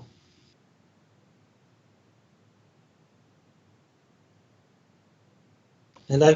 Do you want me to respond to that, Councillor, or? Sorry. If you like, but I think there probably will be more discussion. And yes, I mean, if you've got another point to make about it, then I'd be delighted to hear. Thank you. Yeah, only as far as, I mean, clearly the business was not an attractive financial business proposition in June 2019 when it was shut down. On the advice of the case officer, we have contacted, as I said, a number of, not only got the marketing reports from Savills and Dyer and Hobbs, but we have gone to a number of hotel chains and leisure groups, which I can name if that's appropriate. But their feedback to us in all instances was that this is not an attractive business proposition going forward. And also, we explored, of course, the idea that alternative community facilities could be accommodated in some way at the site. And again, that met with no interest at all, unfortunately. So, regrettably, we are where we are with, a building which has fallen into some neglect, and our client is trying to make some way, make a sensible way forward, as it were. just check that you can hear me. Just about, Councillor. Sorry, Jonathan, we can't hear you. I will rejoin. I think Jonathan was saying, are there any other questions? Yes, please. Councillor Pritchett. I've got a question. Councillor Thomas. Councillor Richard Thomas. My question is about the hotel side. Would the accommodation provided there be suitable for use for families in need or for the homeless, two categories that are likely to considerably increase with the ending of the furlough scheme? Sorry to interrupt. I see Jonathan Vinehall asked to adjourn for a moment till he's back in. So I'm not sure. You may have to re-ask your question, Councillor Thomas. Okay, that's that. Okay, we'll wait for them for our chairman to get back in. I have returned. Hello, Can you hear me all right? Loud and clear, as it were. Oh, there. We want Councillor Thomas. Just to say, I have a question when we restart the meeting. All right. Can you hear me all right? Yep. Good. Yes, we can. Yes, actually, it was Councillor Harmer was next on the list, in fact. Councillor Harmer. Seems to have vacated that position at the moment, Councillor. Oh, no, back. She's back. All right. Councillor Harmer, no? Oh, hi. Yeah, thank you very much. Yeah, question to Sam, just to reiterate the point that Councillor Barnes made. I find it a little odd that in terms of the type of hotel, of course, it wouldn't make, with the state of London Road currently, a great tourist hotel, but the 259 is a major trunk road, and we did consider and hope to have a Premier Inn style hotel, a budget hotel for travellers, just over the road there. So, sorry, just working. So, I just find it a little disappointing, if you like, that being just over the road at a perfect site for that type of hotel, a business hasn't been found that would be interested in taking that on. At the same time, I do fully respect it's a complete eyesore. We've got a similar situation in Little Common, and I'm sure it would make lovely homes, but I just find it such a shame that that it would be a perfect site, in my opinion, for a Premier Inn site or a can I interrupt, please? Can I interrupt? Do you actually have a question for the speaker? Do you have a question? I'm sorry, no, Kristen, I'll start. This is a period for questioning the speaker. Councillor Bayliss, did you have a question for the speaker? Councillor Bayliss, did you have a question? No, I don't. No, I don't. But I wish to obviously speak and support. Well, you will do. Just your term will be after the speaker. Councillor John Barnes, did you have a question for the speaker? Yes, I actually have a question. What confidence has the Speaker that office accommodation post-COVID is going to be required in its traditional form? That's an excellent question. But I mean, our client did his research, and we're hopeful that the amount of office accommodation, the amount of square metres being provided, and the nature of that accommodation will prove attractive to somebody post-COVID. We're not looking at, you know, a big office complex which might be being altered by, you know, COVID and people working at home. I'm currently speaking to you from a very small architect's office in Sedlescombe, which is still utterly populated with people. And I'm fairly sure that with the parking, the excellent transport, public transport facilities, the fact it's in a sustainable location would lead businesses to wish to locate there in modern office accommodation. Thank you. Happy with that answer, John? Not entirely convinced, but I'll accept the answer. All right, thank you. Councillor Thomas, do you have a question for the speaker? I do, yes, please. My question, I've actually got two questions. The first question is, would the hotel accommodation be suitable for use by families in need or the homeless? Two categories that are quite likely to increase dramatically owing to the end of the furlough scheme. And my second question is, as somebody who used to go to that hotel after my choir practice, to what extent is the lack of, do you regard the lack of profitability of the pub side of the business due to the lack of investment in it? So those are two questions. In terms of the hotel accommodation, councillor, as you know, it's in pretty poor shape, and the accommodation has become is rather outdated now, and to accommodate successfully persons of groups of the sort that you describe, I think would require a lot of investment in the actual infrastructure and hotel, and I'm not entirely sure that on its own that would be financially viable. In terms of the decline, sadly, of the pub trade, I mean, at the premises, I mean, this can happen anywhere, not just at this site. And of course, it's a difficult balancing act when businesses, pubs are on the margins to plough back money in to try and get more punters over the doorstep, as it were. I mean, I have seen accounts which indicate that, sadly, the pub business was, and indeed the hotel business combined, were just not cutting the mustard financially, and that's why, sadly, in June 2019, the business closed. Are you happy with that response?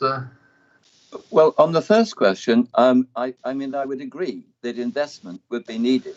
But nevertheless, because of the actual location, which, as Councillor Harmer says, is actually only half a mile from the town centre and adjacent to the A259 and the associated bus routes, it would be a particularly good place if you wanted to find accommodation for people who are facing difficulties, because they would then be able to access employment either by walking or by using public transport. So I think it would be a good location for that kind of use. And I think we're also looking for, we will almost certainly have to find further accommodation, possibly quite short notice as the furlough scheme ends and unemployment soars. And so I think for the council to put a bit of investment into the building might be a very, very good idea as a way of providing accommodation for homeless people. So that's just a response on that first point.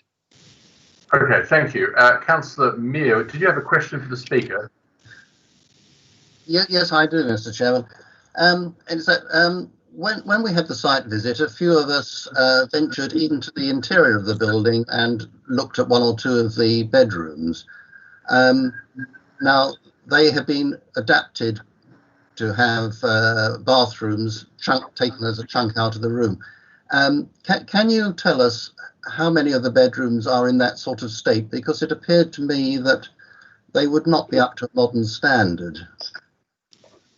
I'm afraid, to be absolutely honest, I can't specifically answer your question. I simply don't know.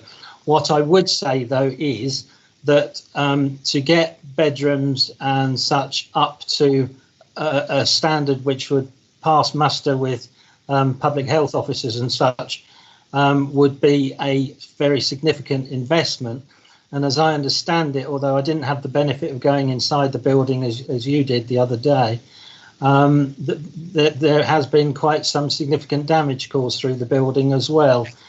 So in terms of upgrading the facility, we have to understand, I think, that our client wants to bring it back to a productive use, but in order for him to do that, he has to, balance fairly sort of conflicting pressures and try and move the thing forward in a way that's economically sustainable.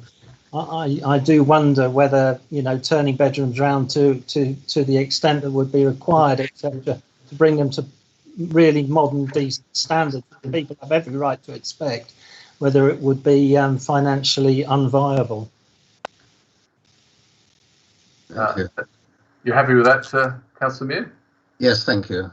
All right, thank you very much. I'm going to move on to the ward members. I apologise to Councillor Tempe. I don't think you're a ward member and haven't asked to speak beforehand. I'm just applying the same rule to you as I did to Councillor Cortell earlier. It would only be fair. So can we move on to Councillor Bayliss? Okay, thank you to the committee. I want to say that I'm actually addressing the committee today as the lead member for regeneration and post-COVID recovery. But of course, I am the councillor for Central Ward 2. So I'm asking that you consider approving this application and to overturn the officer's recommendation to refuse planning permission. The Sussex Hotel is a key property on London Road. It's on the gateway to Bexhill Town Centre. It's currently boarded up and is an eyesore. It looks ugly and is having a negative impact on neighbours and other commercial property in the street. As a hotel, I think it's obvious to most why it cannot possibly be viable as a business anymore. And I'll sort of run through the arguments, my arguments as a local person. It is not in the town centre, it is not near the beach, Bexhill Nightlife or the Delaware Pavilion. It is not on a major trunk road to pick up passing trade. It has a terrible reputation, and any potential buyer would immediately be put off from purchasing the building. The TripAdvisor rating is the worst I have ever seen. And here are some snippets from the reviews submitted by previous customers. So here's Kelly, who stayed in May 2019. She says, scruffy looking from the outside, undesirable people stood around outside who seemed to be smoking weed. Tracy wrote a review in June 2019. The place smelt of stale urine, and I didn't feel safe as a lone female traveller. Jessica, who also stayed in June 19, said absolutely disgusting customer service. The place was a dive and I would not recommend. Now, given the hospitality industry has been devastated by COVID-19, who would be in the market to pick up this hotel? I'd be surprised if Premier Inn or Travelodge are even picking up the phone at the moment to agents, let alone taking on a no hope build site and building. And can I just at this moment just refer to what Councillor Thomas said? I mean, we've been working really, really hard not to put homeless people into bed and breakfast, accommodation, put families into bed and breakfast accommodation. Actually, there may be a market to put families into the proposed small flats. But anyway, so I want to just go through now what happens if we go along with the officer's recommendations to refuse. What will happen? Will the developer put the building up for sale as a hotel again? Will it languish in its current state, slowly deteriorating? And will we be looking at a rerun of this application in 12 months' time with an officer's recommendation to approve? I think all of these things are likely. On the other hand, if permission is given today, Rother District Council will get much needed homes meeting all our space and utility requirements. It'll get a new business on the ground floor. You'll get SIL and new homes bonus that can be invested in Bexhill infrastructure, and you'll get a smart new building that could act as a catalyst for others to invest in the Bexhill Gateway. Like me, I hope you'll recognise that this is a good example of a shovel-ready project, as you're likely to get. And given we are in recession, this is exactly the type of project that helps local economies like Bexhill get going. Yes, I absolutely accept that if this building was south of the railway line and near our tourist amenities, then I'd be the first one who would want to protect overnight accommodation and to support the officer's recommendation. But it isn't. You have the power to apply the rules in the light of the dreadful circumstances we now find ourselves in. Please support approval, support the provision of new homes, and please support regeneration of London Road. Thank you. Thank you very much, Councillor Bayliss. Councillor Cortell, are you going to speak on this? Mr. Beresford, could I ask you to turn your camera off now? You're welcome to stay in the meeting till after the vote. Thank you. Yes, please, Chair. I redeclare my non-pecuniary and non-prejudicial interest, both as a ward councillor for Bexhill Central and as a local resident. For the past 13 years, I've lived on the parallel streets to that section of London Road. The case officer's recommendation for refusal, as explained, is based on insufficient marketing duration. The site was marketed by Savills for sale with vacant possession for 6 to 7 months between February and August 2018, and only developers showed an interest. More recently, it was marketed to a specific audience, including certain hotel groups, again with no result. It seems to me that had any reputable pub chain or hotel chain desired the premises, it would have been snapped up by now. During last Tuesday's site visit, I visited 2 ensuite bedrooms, and bathrooms apart, these were box rooms, big enough for a single bed, and a passageway to one side of the bed to enable the occupier to reach the bathroom and to reach the door. This is hardly the required bedroom size for a tourist hotel. According to the hotel's online brochure, it's set, I quote, set amidst a tranquil and picturesque landscape.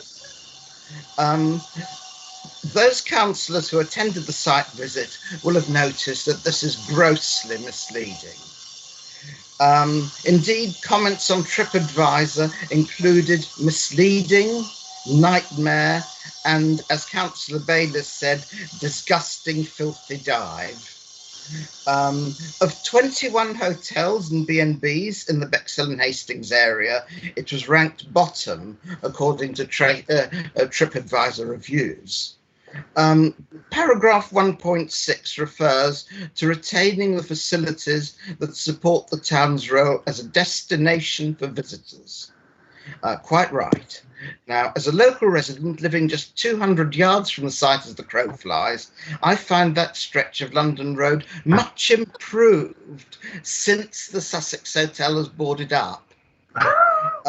DESA policy DEC 3 sets out the council's commitment to retain the premises currently or last in employment use or tourism use. By retaining them in such use, unless it can be demonstrated there is no reasonable prospect of their being retained in such use. Sorry, I'm quoting policy DEC 3. While the 18-month marketing criterion hasn't been met, my local knowledge leads me to believe that further marketing would make no difference.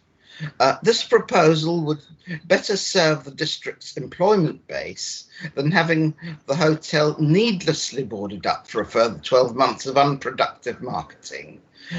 We're currently well below the 5-year supply of land for housing, and I would therefore argue in favour of granting planning permission for new housing in accordance with the tilted balance in paragraph 11 of the National Planning Policy Framework.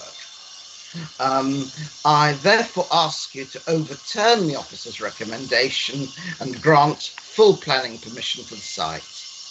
Thank you. Thank you very much, Paul. Could I have Councillor Mary Barnes? Yes, thank you, Chairman. Just a few observations about things that have been said about things on TripAdvisor.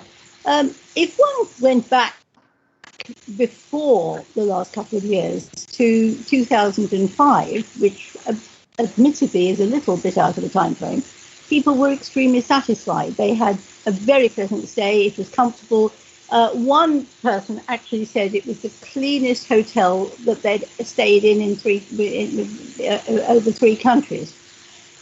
So my assumption here is that something disastrous happened to the management of the hotel over the last 2 or 3 years. The comments seem to refer to the place being only run by one person, that it was filthy, it was badly maintained, and so I think this was all probably the fault of something that happened after 2005. I still think that we have a duty to try and make this work as a small budget hotel. I think the points that Councillor Thomas made about being able to take on families in an emergency is not going to be the case here, because I believe they're all one-bedroom apartments. I don't think you can put families into that situation. It is, as it is utterly squalid, and it just makes you wonder, since it only closed last year, how it is that anyone running it, and it says not at his profit, I mean, he made no profit at all about it, but how the situation came about, the one to which Councillor Cortell referred, in that it was rife with all sorts of crime and drugs and all the rest of it, that would seem to me to be evident of extremely bad management. And I think if it was properly run under and advertised in a way that would make it possible for a firm who are interested in small budget hotels to take on, I think it would do Bexhill very well indeed. There are people who would want to stay overnight in order to conduct business, and it's properly right in the right place for that. And I think, therefore, it would be wise to hold fire at this point on trying to make it into something that it won't make into. One-bedroom flats aren't going to solve it. And I think the only thing to do is to go back, increase the amount of advertising that's already been done, and let's get it back to what it should have been, which is a small budget hotel. Clean, providing basic accommodation at a low cost for people who don't want tourist accommodation. They just want to come in and find somewhere comfortable to stay for the night. And that it could quite adequately do. Thank you. Councillor Errington. Thank you. I've just got a couple of questions for perhaps Councillor Bayliss and Councillor Cortell regarding the area itself. One of the things it stated that there needs to be potential community use. I was just wondering if Councillor Bayliss, can you confirm whether Centre Stage is providing that service almost opposite the Sussex Hotel? Does that still exist as a community centre or a hall that you can hire?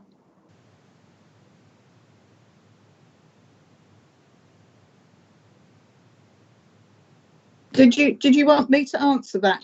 Yes, that's it's a two-parter, and the second is that Burnside Mews, we already have a kind of office commercial base in that area, and I'm just thinking, if that exists, maybe some of those people using the Mews would like to have a more curbside office. I don't know what you think. Those 2 points, please. Chair, are you okay for me to answer that question? Yeah, please. Yeah, go on. Yes, in relation to London Road, Centre Stage is a building that has community use. I believe last year the county council hired it to do all the to host the exhibition on the CPE plans for Central Bexhill. So it's been used. Whether it's open given the current circumstances, I'm not sure, yeah. But as far as I was aware, before lockdown, it was still operating with community use. I think there are people that are interested in renting the office building, although the applicant would probably need to say a little bit more about that. I would go back just quickly to address what Councillor Mary Barnes talked about, which is in relation to 2005 and why it was a going concern there. Now, I think you could construct an argument that the rooms itself may have been profitable when Beeching Road itself, because it's just slightly up the road from the entrance to Beeching Road, which is our industrial estate. When Beeching Road was thriving, when we had Sharwoods, when we had the Birchwood Ford, the showrooms there, you will know that quite a number of the premises along Beeching Road are now empty. We've bought one, we've demolished another. The business that may have come from those businesses, the commercial traveller type business, has long gone and disappeared. And as I would say, I run a hotel in Bexhill many years ago, but I just cannot see this far away from the Delaware Pavilion, this far away from Bexhill nightlife, that this hotel will ever be viable. Okay, thank you. Are you happy with that response? Did you want back on anything? No? Councillor Coleman? Yeah, thank you, Chair. And I will just redeclare my potential minor personal interest in the fact that I have frequented the premises back when it was a pub, although frequent would be the incorrect term, because having been there several times when I worked in a building opposite, I didn't much want to go back to it. Such was the state of the premises and indeed the atmosphere. So I can attest to those TripAdvisor reviews seemingly being quite accurate. Chair, I don't wish to toot my own horn, but I would consider myself perhaps an expert in the nightlife of Bexhill, or what nightlife there is. And indeed, in terms of the nightlife of Bexhill, there is a sort of parameter around the centre of town where you have the Picture Playhouse, JD Wetherspoons, you have the Devonshire, you have the Townhouse, and you have places like O'Sullivan Snooker Club, all within that sort of centre of town radius. And the Sussex Hotel falls quite a bit out of that radius. And I know from experience that a lot of the individuals who go to experience Bexhill's wonderful nightlife wouldn't necessarily consider venturing all the way down London Road to visit a pub next to a car showroom, right next to a big junction. That's not something that is necessarily appealing to the current nightlife scene, or what I know of it. In terms of the accommodation there, and talk was made of sort of business use, overnight stays, and such. My understanding from when I've done business trips, which is quite infrequently, given my business is not necessarily of a sort of trading vocation, is that people who go for overnight stays want to stay in a place that is modern, that is commercial. I don't want to name brand names, but Premier Inn was mentioned earlier, and that sort of a style of hotel or accommodation is very much what is desired, I think, by the majority of business travellers when they're going for business. They want somewhere that they know what the room's going to look like. It's consistent with wherever else they've been. They know what amenities they're going to get, and they don't have to worry about any of that. As we've heard, the spaces in this building as it stands are boxes with a large chunk of many of the rooms taken out by bathrooms, and even for an overnight stay, if I was a business entrepreneur, I would be looking elsewhere to stay than there. I personally don't think this is viable, listening to Councillor Bayliss and Councillor Cortell's comments for a hotel and pub sort of occupation. And I think whilst I admire the officers sticking to our policies in terms of allowing the appropriate time to assess viability, I think it's clear to anyone who lives in the area, to anyone who has experience in the area, that this site is not going to be picked up by any new developers or businesses to run a similar type of establishment anytime soon, especially in the current situation. And as I think Councillor Bayliss said, we're just going to end up back here again if we refuse this application. A few months down the line, it's still boarded up. It's still an eyesore to people driving down London Road, one of the entrances to Bexhill Town Centre, and I would rather see it be made of use. And I think residential and office use and potential community use is a great and appropriate use for the site. Thank you. Okay, thank you. I'm going to slot Kathy Harmer in here because she did actually have her name down somewhat earlier. Councillor Harmer. Thank you. Just to clear between a tourist hotel and a Premier Inn travel lodge type hotel, I personally wasn't thinking in terms of how pretty it is in that area, or catering for the Delaware or any of the other businesses in town. It was purely because we were looking previously at a site just over the 259 for a hotel, a budget hotel, which everybody thought was an excellent idea on the Trunk Road. At the same time, this particular site, if I'm correct, someone said yes on Tuesday, it wouldn't be big enough to facilitate that type of hotel. So if that's the case, then we could be searching forever to find the right person or business to take it on, and it is an eyesore.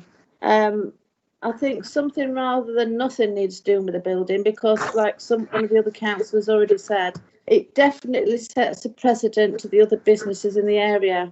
And if that looks scruffy, you're not going to get another business to feel encouraged to open a new business where it is. So I guess my question would be, I'm sure this has been marketed to the likes of Premier Inn or Travel Lodge, but has it been refused or looked at, or is it felt that the site wouldn't be big enough anyway? Thank you. All right, thank you very much. Councillor Stevens. Yes, I tend to agree with the officers on this one, and I think any building in the right hands can be successful. And I've been testament to that myself. If you've done this lovely building up and run it properly and got maybe booking.com in to let the rooms, you need budget rooms in areas. You can't have all luxury, and people just want a one-night stop. They don't always want a luxury hotel. They want just like for a business and a nice little pub that's run properly. That's it, really. All right, thank you. Councillor John Barnes. Chairman, I listened to Councillor Stevens with some interest, because she actually has experience of running precisely a similar business. I thought Councillor Bayliss made one very good point, but I was less convinced by the rest of her argument.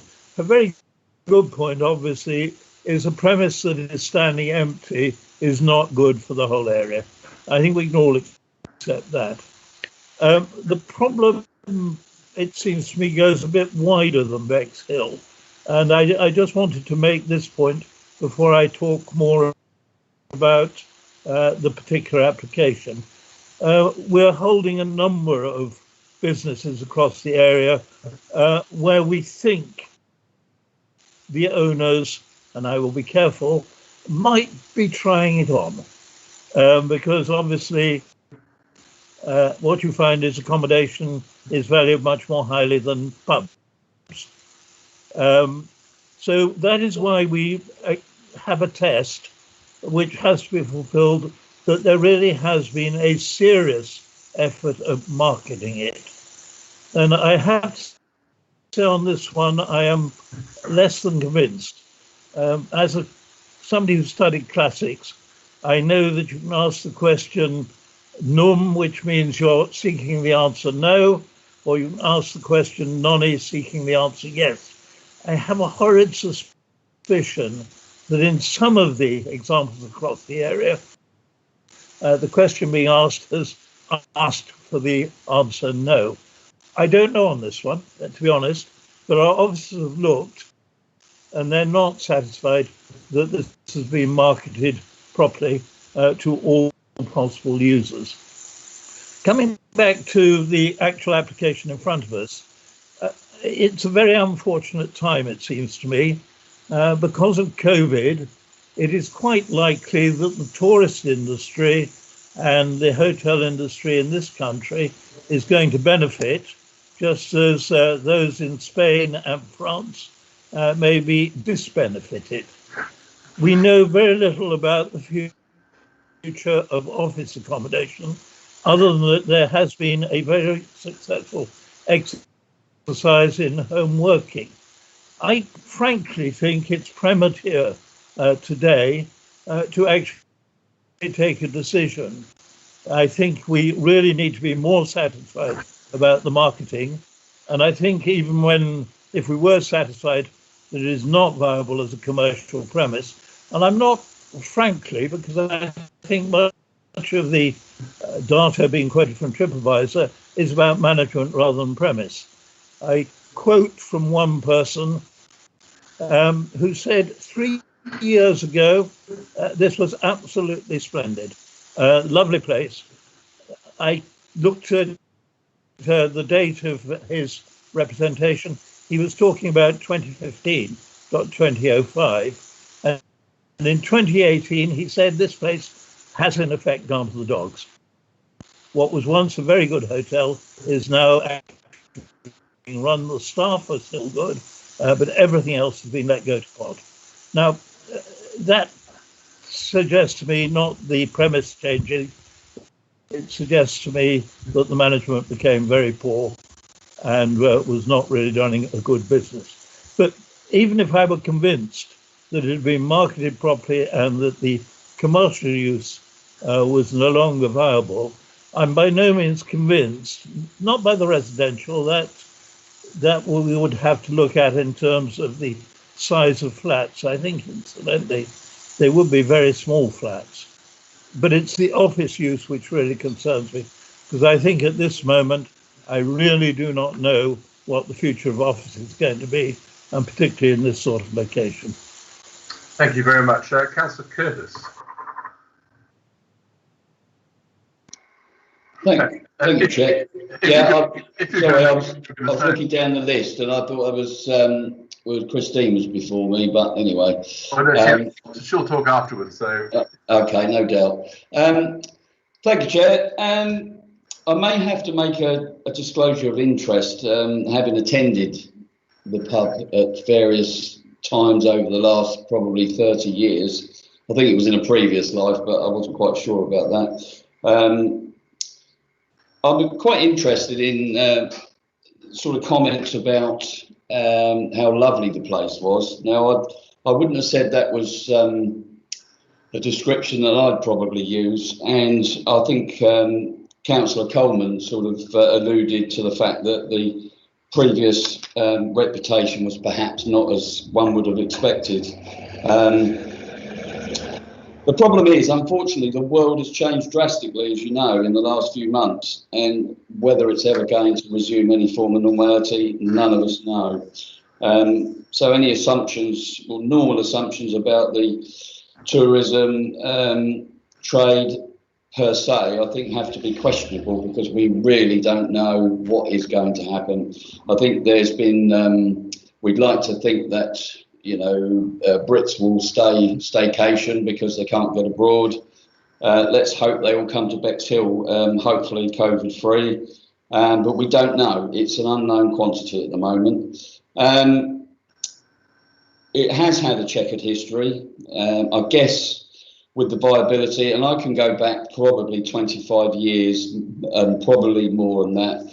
Whether that was down to a lack of investment or a decline in trade, don't know, but it hasn't necessarily been the best place that I would have frequented. I think I possibly went with friends or something.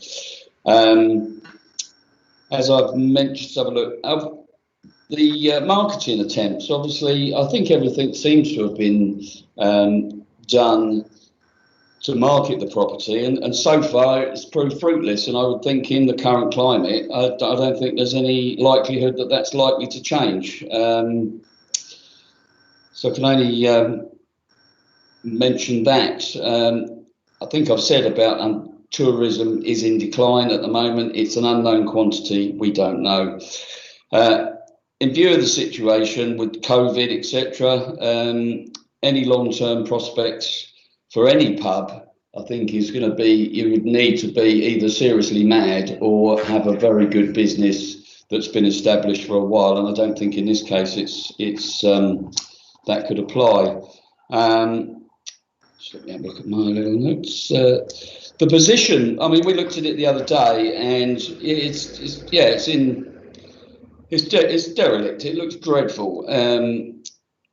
And I would think that any sort of development that would improve it drastically, apart from it being a plus for the town, if it does go to offices and flats, that would alleviate any disturbances that may have been attributable with its use as a public house or hotel, which I understand as there have been issues in the past.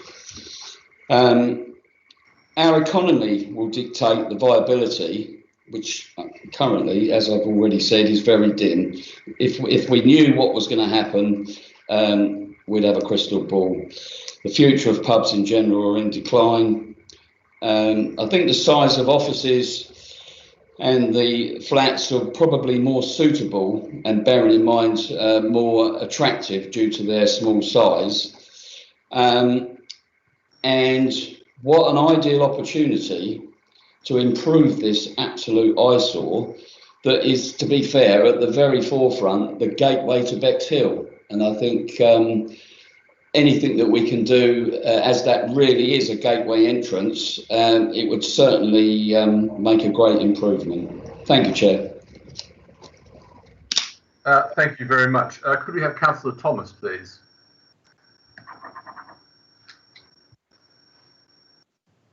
Chair, members of the Planning Committee, I think Councillor Bayliss and Councillor Cortell have made out a good case for what should happen should there be no possibility of these premises being retained in their present use. But nevertheless, I don't think that the possibility of exploring the retention of the place for its present use has been tested sufficiently. We have a policy which says that there has to be advertising for 18 months.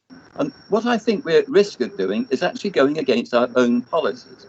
There's no point in us saying it should be advertised for 18 months if we find a consistent pattern of developers who want to change the use to the more profitable, more obviously profitable use of housing, are able to flout that with some regularity. And we're seeing a pattern here of agents not carrying out the 18-month investigation that they should be carrying out. So I think my first point is that we should stick by our own policies. And otherwise, we're sending a green light to developers to ignore that 18-month rule. And I think there's a danger of doing that. My second point is to agree very strongly with what Councillor Stevens said, that the viability of premises very much depends upon the quality of management. If this particular pub had been taken over by Basil Fawlty, it would have been managed better. That was just how bad the management of it was. It was indifferent to customers' needs. They were careless about the appearance of the place, the smell of the place. Everything about it was off-putting as it could be. And simply getting in competent managers can make a tremendous difference. We're told in the report that it was marginally viable, excluding the salary of the manager. Under those circumstances, if you go out of your way to do everything you can to put people off ever coming back again, and you're still able to be marginally viable, then I think Councillor Stevens' point is a very strong one. With good management, keeping it well, attending to the needs of the customers, this could be a viable place.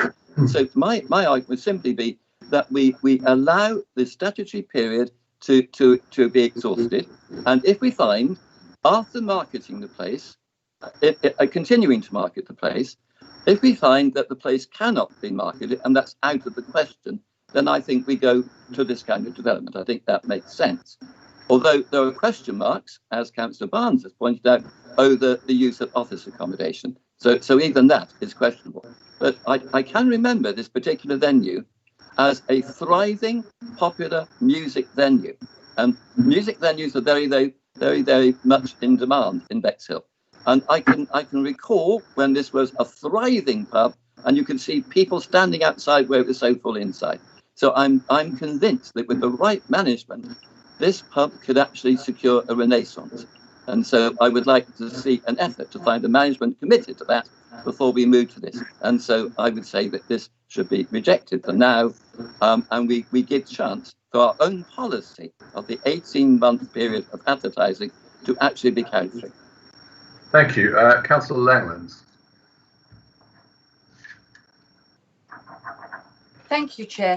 Just can I just ask the question, because I'm looking at the proposal. Are we just discussing the change of use and agreeing or disagreeing with that? Or if we oppose, for example, are we accepting 10 flats and office space? Should there be other questions? I'm just not sure. No, the recommendation is to refuse the application for conversion into flats and an office front. But if we refuse that, are we saying that all the plans for the flats and offices go ahead as per how they are on this document? If you vote for the recommendation, you're voting to refuse this application, which is for the shops and the flats. But if I go against the recommendation, is there any questions about the flats and the offices and what they're offering and how they are designed? Is there any? Well, it depends.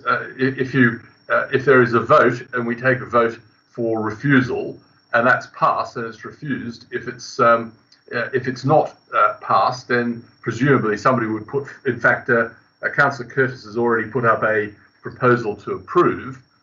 And so if there's a seconder for that, we would be testing that proposal as well. And if that was successful, then the plan would go ahead with the flats and shop front as per the application we're looking at. Right. Thank you. Does that make sense? I hope so. Yes. Yes. Thank you very much. That's clarified it for me because there hadn't been any questions on the parking, the waste, so I was just concerned.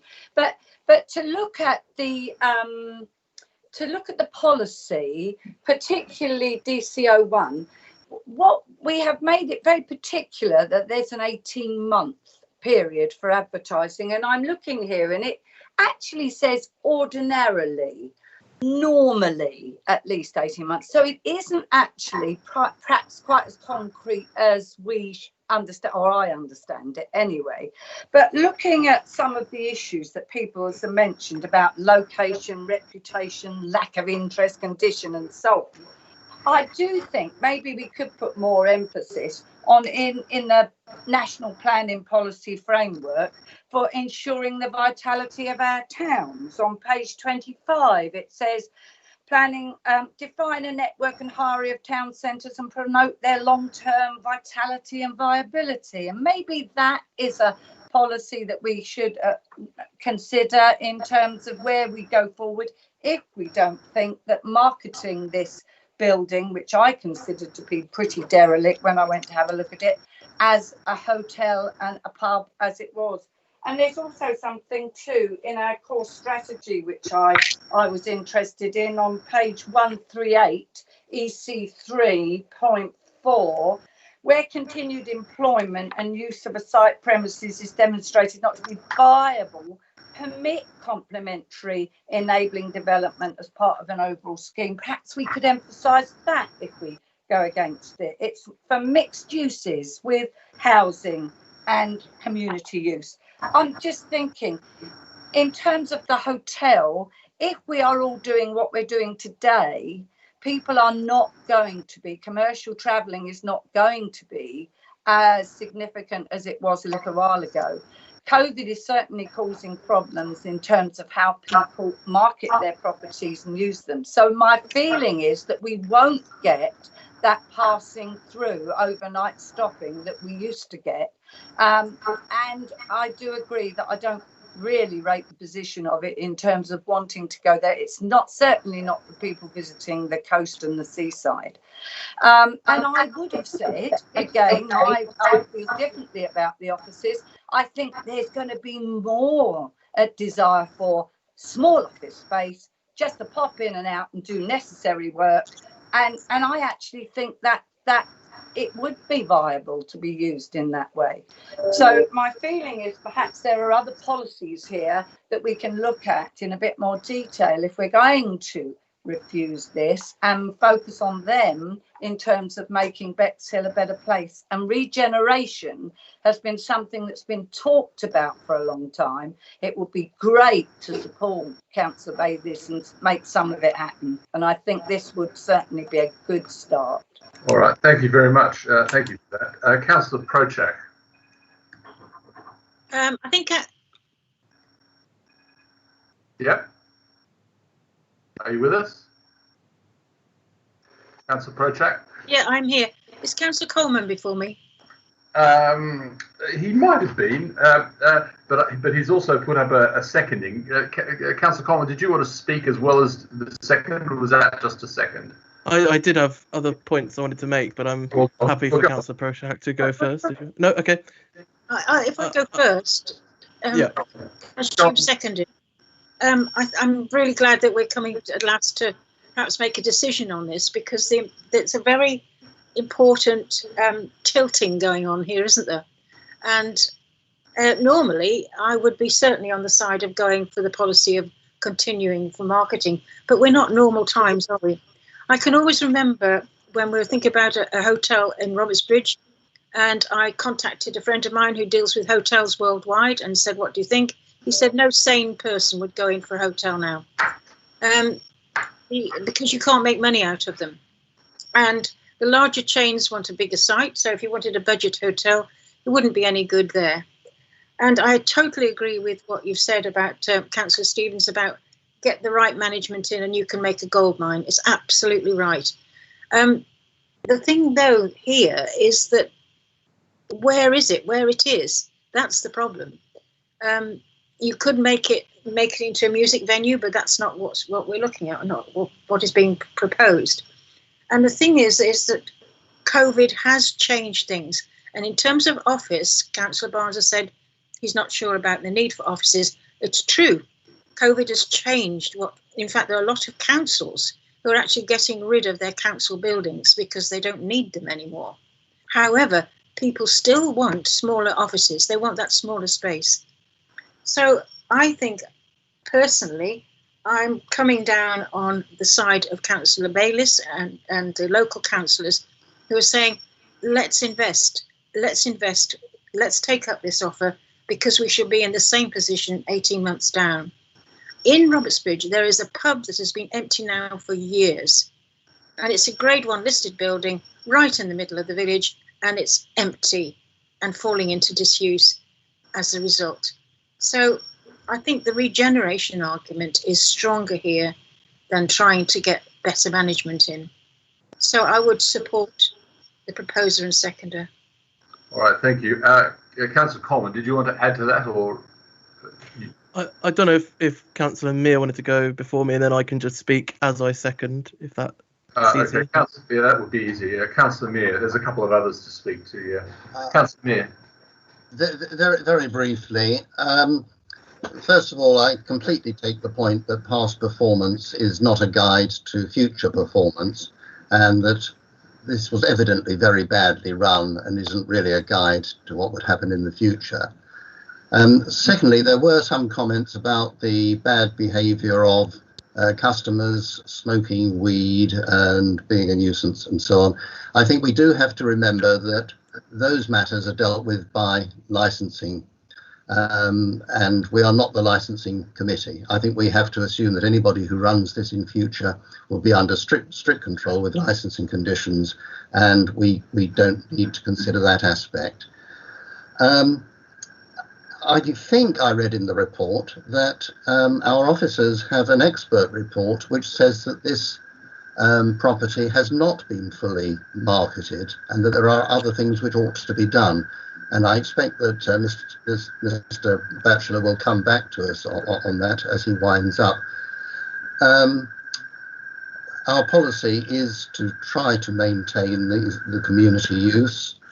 It may be that this old lady has had her day. Maybe that's my feeling. But we do have a policy, and if we are advised by experts that it's not been fully marketed, we should take that into account. It's a very fine decision. Very fine. Thank you. I wouldn't normally do this, but I think we have a tourism aspect here that's been raised by a number of members, and I'm wondering if Hazel Tempe might speak. I think she's the lead member on tourism. If you could speak just very briefly on this, if you have anything to add. Thank you, Chair. Yes, I've listened with great intent to everybody. As portfolio holder for tourism, sad though it is for me to say this, losing hotel rooms, etc., I would agree with all the arguments put forward by Councillor Bayliss. As far as regeneration, this is not good for the town, and I would support overturning this decision. Okay, thank you. Thank you. Thank you. Councillor Coleman, I've just got Councillor Coleman and the ward members, and then I think Sam Batchelor just wanted to have a final word. So, Sam Coleman, did you want to make any point? Yes, thank you, Chair. I'll try and be quick. We need housing. This provides 10 properties. We need to encourage jobs, and this office space allows for the development of jobs. I don't think we can necessarily 100% blame previous bad management. I don't think there's enough evidence to definitively say that it's purely down to the management. This building is decaying. It didn't receive much trade, certainly as long as I've been around and able to enter premises such as that one. I think that it's just not viable. It's not profitable. And when you have a business that's not profitable, it becomes a lot harder to fix things which are breaking and decaying and to keep control of certain issues. And when it is not viable, that is when it starts to attract bad crowds, when it starts to attract people who maybe wouldn't visit places which were more viable and more populated. And so I think it's not you can't definitively say it is 100% bad management. I think there is issues of viability here as well. I would like to, members visited Ninfield Road, Sidley High Street a while back for a different application, and several members remarked on Sussex House, ironically named similarly, which was once a pub in Ninfield Road and is now office space with flats above, and very successfully so. The office spaces are rented out by Optivo, who run it as a community space where they deal with all of their social housing issues. The building looks attractive. There are people coming and going. The office workers populate the businesses in Sidley High Street for food and drink and such. And the flats are lived in and very much appreciated. And this is a very similar site to that. And I think it would look much better with resident and office accommodation. Thank you. Thank you very much. Can we have Councillor Bayliss and Cortell just to round up, and if you could try and keep it tight, I would appreciate that. I'll kick off, I think. Yes, I mean, I appreciate the comments from Councillor Stevens from Rye and Councillor Meir. And I know Councillor Stevens runs a really good business over in Rye. But local knowledge tells me that in this location, where it is, and the size of the establishment, it is just not viable to market as a hotel. Councillor Meir spoke about bringing up issues which would be of a licensing nature, but the only reason why I'm raising those issues is because if I was going to in the market to buy a hotel, the first thing I would do would be to look at TripAdvisor and look at the background, the history, because you make the job 10 times more difficult if you've got to overcome that sort of bad reputation. The worst rated hotel on TripAdvisor in the whole of Bexhill and Hastings. That takes some going. In relation to the 18 months. Can I just remind members that planning policies are there for you to interpret? It's not statutory. And Councillor Langland's very eloquently pointed out that in normal circumstances you would look to somewhere being marketed for 18 months. It has been marketed. Nobody was interested. As a hotel, we have an opportunity here to really regenerate the gateway to Bexhill. This is a really good opportunity for us to get some money in for SIL and for new homes bonus as well. So all in all, I think the arguments are definitely in favour of approval, and I would hope that that members would support that. Thank you. Councillor Cortell, did you want to have any final statement? Yes, please, Chair. Savills is a leading estate agency I would look up to, and they actively tried marketing it and didn't succeed. It's in the wrong location. It's not financially viable. I mean, the proof it's not financially viable is that the manager was unable to draw a salary. yes, there's an opportunity for small office space. There's an opportunity to contribute towards our massive housing deficit by having 10 one-bedroom flats. There's an opportunity to contribute towards regeneration, which is badly needed in that part of that street. Thank you very much. Thank you very much. And I'm going to just ask Sam Coleman, sorry, not Sam Coleman, Sam Batchelor, just to, he wanted to just wrap up a few comments. So, and then we'll have the vote. There's firstly to approve, because that's been proposed. Thank you, Chairman. So just to touch on quickly the move towards the vote to approve, I know that there's been a very balanced discussion about that, and in terms of the vote to approve, there have been reasons generally put forward about why that should be. But I think before the vote is made, given that Councillor Curtis put that recommendation forward, that a clear, succinct summary of why the application is recommended to be overturned would be helpful, and particularly pertinent given our earlier discussion regarding minutes, so that members are clear about what it is that they're actually voting on and why they think it's okay. And I don't really want to spend a lot of time going over it, just because I know that we've discussed this for quite a long time now.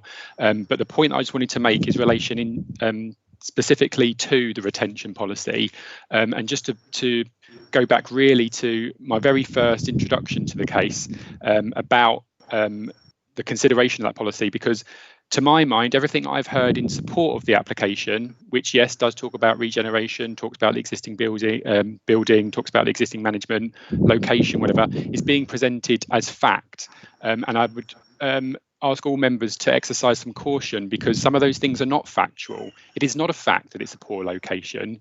That is a matter of debate and a matter of consideration. And I don't. And while some points of view have been put forward in that respect, I wouldn't necessarily say it's fact. Similarly, points of view have been put forward quite explicitly to say that the scheme is not viable, the premises is not profitable, that the scheme is in a poor location and therefore will never make money. The policy sets up the framework for dealing with that in an unbiased and kind of unequivocal way, such that you don't then have to rely on personal opinions or hearsay or views that haven't got a full objective kind of grounding to them. And I suppose what we're flagging up in the report here is that those things that haven't been done. So perhaps maybe again, just linking back to moving forward with any potential vote in favour of the scheme, please exercise some caution in saying that the reason for that is because you think that the policy has been complied with in some way, because you think they've done enough, or that you have a personal view that you think the premises is unviable or just won't work. Instead, think of the policy considerations, especially because I want to pick up on the point that Councillor Bayliss just made in her last comment, that you're there to interpret policies, they're not statutory.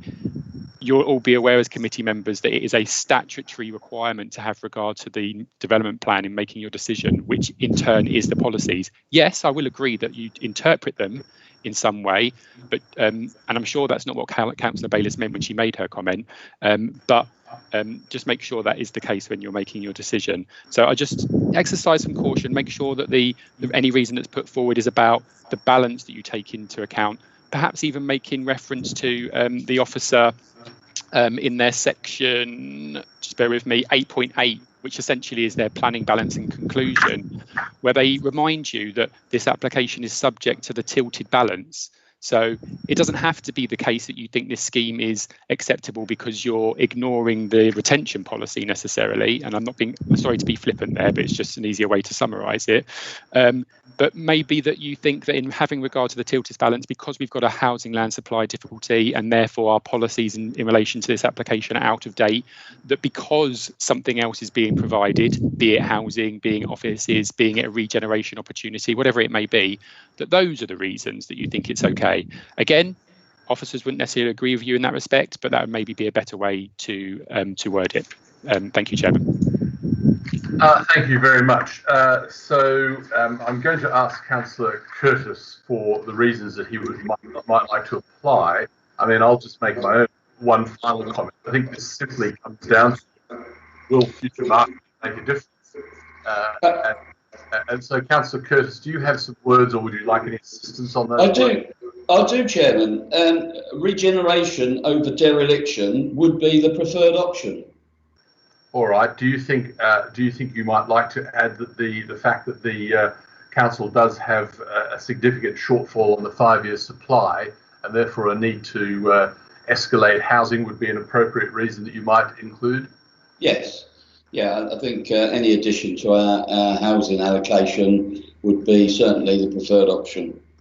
And so, so what you're saying is that on balance, you feel that this particular application, it's justified that our need for housing to bring us closer to the 5-year housing supply warrants us approving this or this application. Yes, I do, Chairman. Thank you. Could I ask Mr. Batchelor if you're if those reasons are satisfactory, or you feel that they're in any way challengeable? Thank you, Chairman.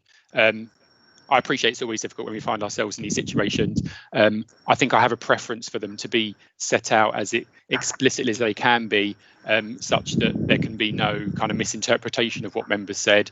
I think maybe with your steer, Councillor Curtis has managed to convey there that the regeneration opportunities that the scheme would provide, the housing that would be provided, in this instance, having regard to the tilted balance, would outweigh the full I can't think of the word. The full application of policy DC01, sorry, and its related policies, such that we've probably got something there that we can make sure that we can tidy up with the minutes, as long as members are satisfied that I haven't summarised that unclearly. Okay. And that, yes, otherwise, everything that I said previously obviously still counts at the officers. Chairman, may I ask a couple of questions? You are. Yeah. Who are you? John Barnes, couple of questions. First of all, will we have to give reasons for waiving the existing policy? If that really is trying to help the mover, because I think we may have to do that. My other question is, and I was going to leave it till after the vote, but actually it probably needs to be talked about before the vote. If we actually go with the proposer, are we then bound to the size of the flats proposed, or will the design of the flats, the square meterage and so on, still be open for debate? Well, I'm going to ask Sam to respond to that question, but if you approve the plan, you are approving what has been submitted today. Simple as that. Sam, you also have something else you want to add to this, because I think in this situation that we would need to be either delegating or asking you to come back to us with conditions. Yes, thank you, Chairman. Firstly, Councillor Barnes's point, actually, I think that's very similar to the query that Councillor Langland's asked earlier. And yeah, so to be clear, you would, if you go with the recommendation to approve, you're approving the scheme as submitted. So unless there's any further discussion about the flats, you'd be approving them as they are in the scheme as it's proposed on the plan submitted. And yes, Councillor Vinehall, you just covered that point, and Councillor Prochat mentioned it as well. I would ask that as part of the vote, the delegation is given to officers to add conditions. I would flag up that it's probably not necessary for them to come back. I don't feel there's anything that would be too complicated or too controversial in this instance. Standard time limit, plan numbers condition. We might want to consider whether or not we restrict the use of the office space, given the expansion of the use classes order that's forthcoming. And we would consider that before we issued the decision, but I can't imagine there's anything that would be unusual that we need to come back to committee. So if you would delegate that would be beneficial. Okay. So the reason I asked, Chairman, John Barnes, the reason I asked is I'm by no means clear, and I'm well aware that where buildings are being converted elsewhere, we've got substandard space. I would want to make sure that this conforms to minimum accommodation standards. We don't want to be approving slums. Well, Sam, I think you can answer that, but I think, as I understand, the officers are happy with the design. Yeah, that's correct, Chairman. This actually is set out in the report. I appreciate it hasn't really been a prominent part of this morning's discussion, but in addition to the policy consideration about the retention of the existing use, the report does cover everything it should as well in terms of the quality of the accommodation, which is good. It does meet the policy requirements in that respect, parking requirements, all that kind of stuff. So it is covered, and none of those things are considered to be an issue from officer level anyway. All right, and Councillor Drayson, you had a point you want to make? Yes, thank you, Chair. It's very much on the same points as made by Councillor Barnes, Councillor Langlands and Mr Batcher earlier. And it's this assumption that rejecting a refusal means you automatically accept everything that's on there. I, for example, have a real big problem with a disabled parking space reversing onto that London road. But if you refuse it, that shouldn't mean that we automatically approve every single thing, which is why I was going to leave it to after the vote, because I think this is bigger than today's issue. Yes, it's covered in the report, but the conditions that we're now asking an officer who really thought it should be refused because they couldn't think of the conditions that would make it reasonable, we're asking them to go back and do the impossible to write conditions for something they don't agree with. Well, you can but I say it's just this. If you feel like that, you can ask. It doesn't mean you. Yeah, if you feel like you want to see the conditions, then we can ask for the conditions to come back to committee, or you could just call them in if you read them and felt that there was an issue. I think I would hope that Sam and his team are going to manage that professionally. What do you feel, Sam? I think there's actually probably two separate issues there. I think that maybe you can take some comfort in the fact that despite the fact the officers recommended it for refusal, if it's conditions that we're adding, we do that in a technical way, really. We understand what the scheme is about, and so we just apply the conditions that would be necessary. It sounds as though to me that if you've got concerns about the scheme otherwise in respect of the accommodation that's proposed or whatever else about it that you might not find happy, that's what you need to consider in voting this time, because that you are making you potentially, if you vote in favour of the recommendation that's put forward to approve, that is not you just rejecting the argument about not agreeing with the viability side of things. That's you saying that I think this scheme is acceptable and I'm in favour of it in its entirety as submitted. So you are voting on the planning application as put forward completely. Absolutely, thank you. It's one reason why I wasn't going to speak at all, because I was going to actually submit it as an email to the chairman and to Mr. Hickling on that subject, and I'll still follow it up. But thank you. It's doesn't really affect this. One final word from Councillor Bayliss, then we're having a vote. Yes, thank you, Mr. Chair. Just to say that obviously, when as lead on regeneration, when this project, I was made aware of this and looked into it, the accommodation was not up to standard, and so the planning officers, myself, have worked with the applicant to make sure that it is everything sort of ticks all the boxes in terms of accommodation, etc., etc.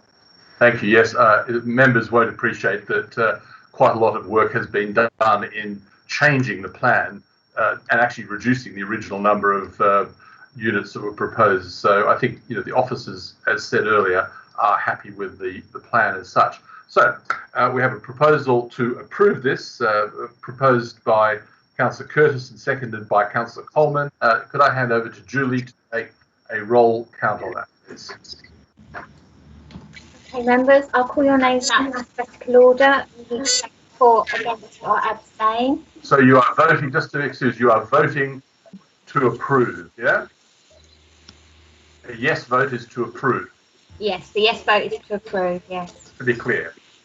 Okay, so Councillor John Barnes. Against. Councillor Mrs. Barnes.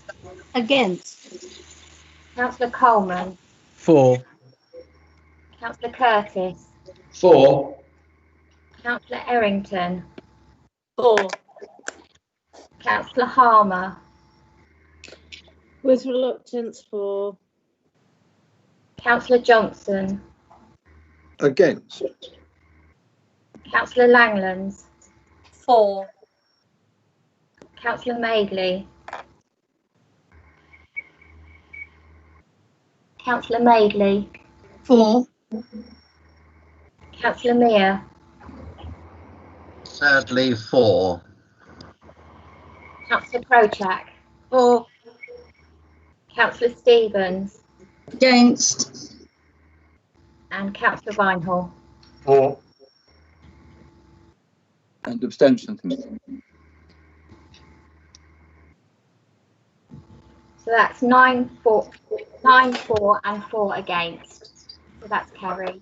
All right, thank you very much. And do members want just a 5-minute break before we do the last item for discussion? I think it might be well worthwhile. Let's have a 5-minute break to 12:47.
Thank you. And we're recontinuing the Planning Committee of 13th of August 2020.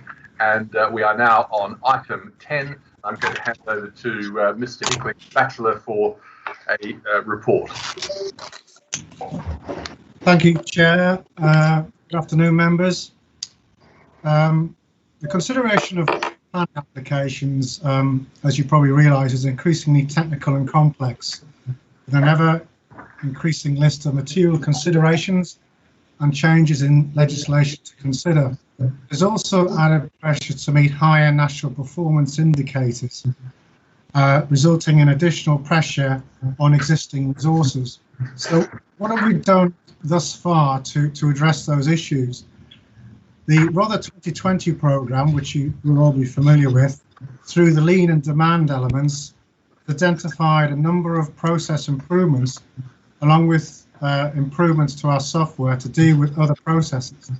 We've also progressed agile working and reduced the reliance on paper through significant IT improvements, which has been fast-tracked as a result of the COVID-19 pandemic. And we also continue to cultivate our own professional officers. However, recruitment, as you probably realise, of senior and principal officers continues to be very difficult.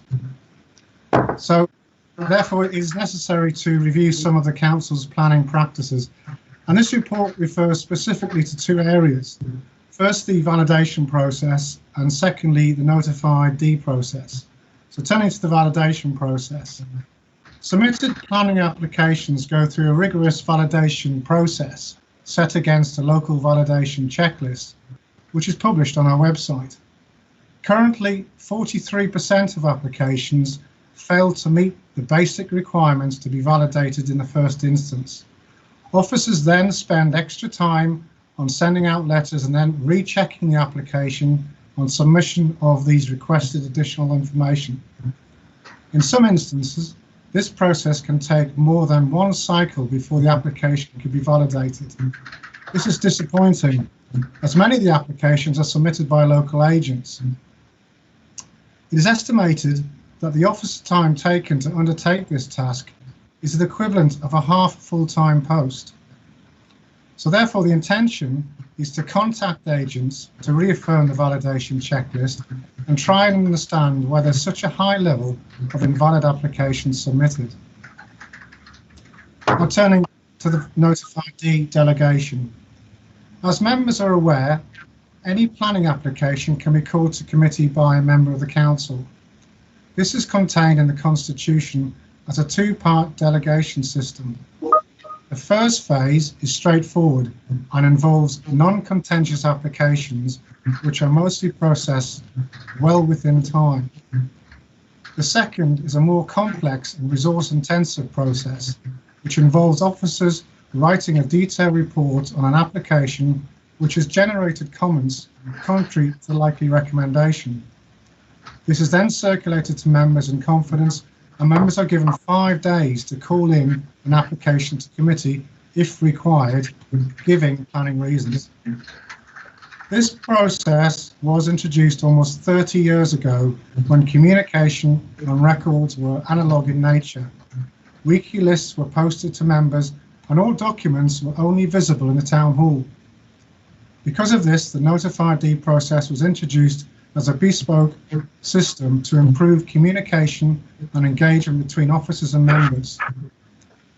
The original Notified D reports were short and bullet point in nature, but over the years they have become more complex and resource intensive and are now similar in detail to committee reports. If you look at Table 1 at the top of page 102 on the agenda, this shows the number of Notified D reports produced last year, totaling 336, of which only 11 were called to committee. This compares with 27 called directly by members from the weekly list and a further 20 referrals by officers for reasons such as the planning or appeal history of the site. It is clear the Notified D system is resource intensive and adds very little value to decision making. It is calculated that the annual time spent on producing these reports amounts to the equivalent of one full-time planning officer. Therefore, it is considered this process is no longer fit for purpose. The key moving forward is to build on the relationship and good communication channels that exist between officers and members. This is essential. Members know they can discuss any application throughout the process with the case officer, and if need be, call the application to committee, giving those planning reasons. To help improve this position, this report is proposing to make improvements to the current members' weekly list, to signpost new applications on a ward basis, giving officer contact details and identifying the time period in which a call-in can be undertaken, that being 7 days after the publicity period expires on the weekly list. This will have the added benefit of improving the efficiency of the planning service at a time when recruitment of professionals is very difficult. It is hoped that this time saving can be used to help enhance other elements of the development management service, such as pre-application, enforcement and appeal work. So, Chairman, the recommendation is to remove the Notified D system and create an enhanced weekly list for members, including signposting of applications by local ward. If this is agreed by committee, it is hoped to implement the changes in September, including transitional arrangements for applications currently in the system. And to give members confidence in accepting these changes, we would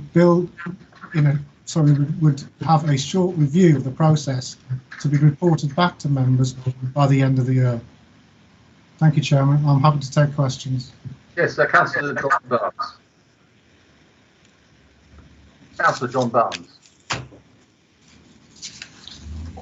Yeah, I'm rather interested. The statistic that isn't here is the number of denotices that are discussed with officers. To my mind, what I don't know and what one sees with a denotice is which way the officer is beginning to move, and you understand the reasons and you then accept the officer's thing and it doesn't go to committee. I suppose what worries me is we may get more going to committee. So we may not make all the saving in time that Tim is expecting. I certainly think it may be worth a try, but I suspect the compression process which currently goes on may actually falter, and we may actually get more applications called into committee. Thank you, Councillor. Yeah, response, please. Yeah. Sorry. Thank you, Councillor Barnes. Yes, that's certainly a valid issue and a concern.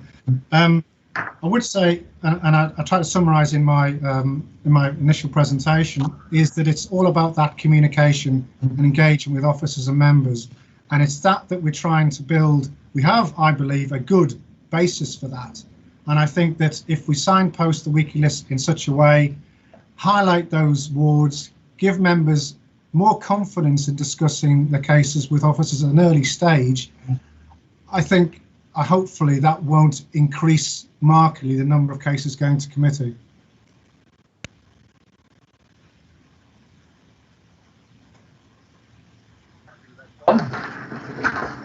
Have I lost contact again? I'm going to... You're back now, we can hear you now. Oh, good. Are you happy with that, John? Yes, I certainly think it's worth a try, but I think that's what we will need to monitor. Okay. And Councillor Langlands.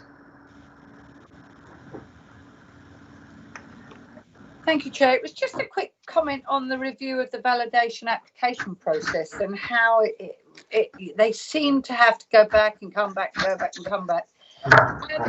Just a thought, and again, you might be doing something on these lines, but when you want to renew your passport, you can pay a fee and have someone sort of do it for you, or at least check it all out before it goes to final, to be allocated.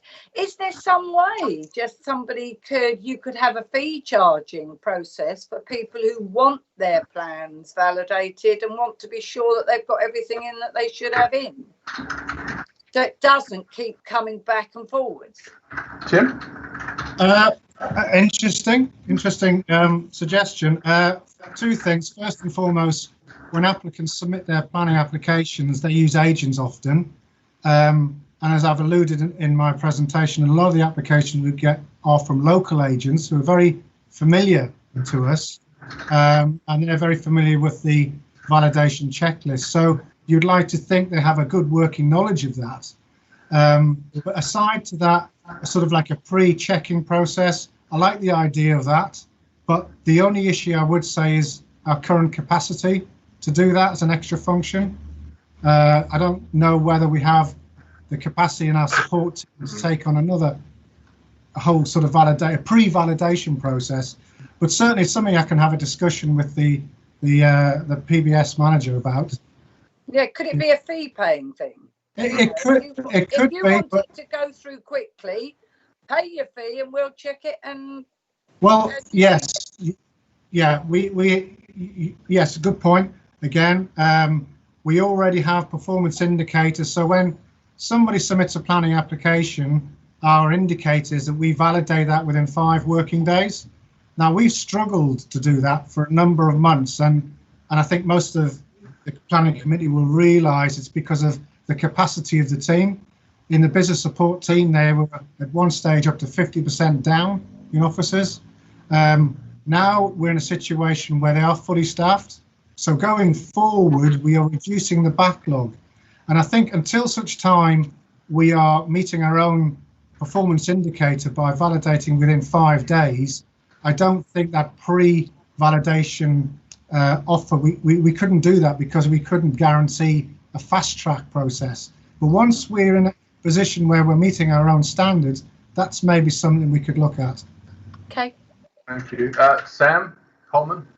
Yeah, I just wanted to say I'm really pleased to see this report, and I think it's going to be of great benefit. Obviously, the notified D-list is, as Tim mentioned, not so relevant now that we have easy access to the weekly list, and I think that's far more where councillors tend to be looking at applications and referring to. And I'm really pleased to see in the report something that obviously Tim knows I've been asking for a while now, which is the addition of ward names to applications. In Sidley, for example, in Turkey Road, some of the properties are in my ward, some of them are in Councillor Thomas's ward, and I know there's other areas which are similar. And I would hate for an applicant not to be represented on planning committee because the councillor thought it wasn't in their ward when it was, or something of that such. I'm really pleased to see these positive improvements, and I'd be happy to move the recommendation if and when that's required. Okay, Councillor Prochak. And I'm happy to second it. So thank you, Tim, for bringing this report forward. And I agree with Councillor Coleman. It should improve lives in the planning department hugely because of this length of time to do a notified D report. Just the one small thing that does, maybe we'll have to monitor it, is I don't know other councillors' experience, but if I know there's going to be something fairly contentious, I see it on the weekly list, go to the officer and say, look, this is going to be a problem, I think, just keep me in touch. Let me know if it's going to go for approval or refusal. Now, most officers actually are quite happy to do that. They'll say it looks like now, without committing themselves totally. And we need to build that relationship so that we don't get to 2 weeks before and the officer won't tell us. So it's got to work both ways here. I know councillors will understand, but Tim has made a commitment to actually talk to officers so that we build up that trust relationship. Councillor Mear. Yeah, yes, I think we're being invited to call in applications at an earlier stage than we often do, which is fine if that's what we definitely need to do because there's so much local interest or something of that sort. But very often, if the decision is going to go a particular way, then we might feel content with that and not wish to call it in. So if we call it in early on a precautionary basis, then we're committing the officer to going to committee and preparing a full report, whereas we, the ward councillor, might actually be agreeing with what the officer's putting forward.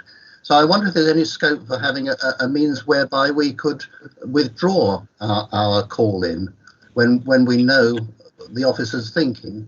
Jonathan, do you mind if I come back on that point? Because what I do is I say to the officer, if you are minded to approve this, I want to call it in. Yeah, so I think exactly you can do a conditional call-in of exactly that kind.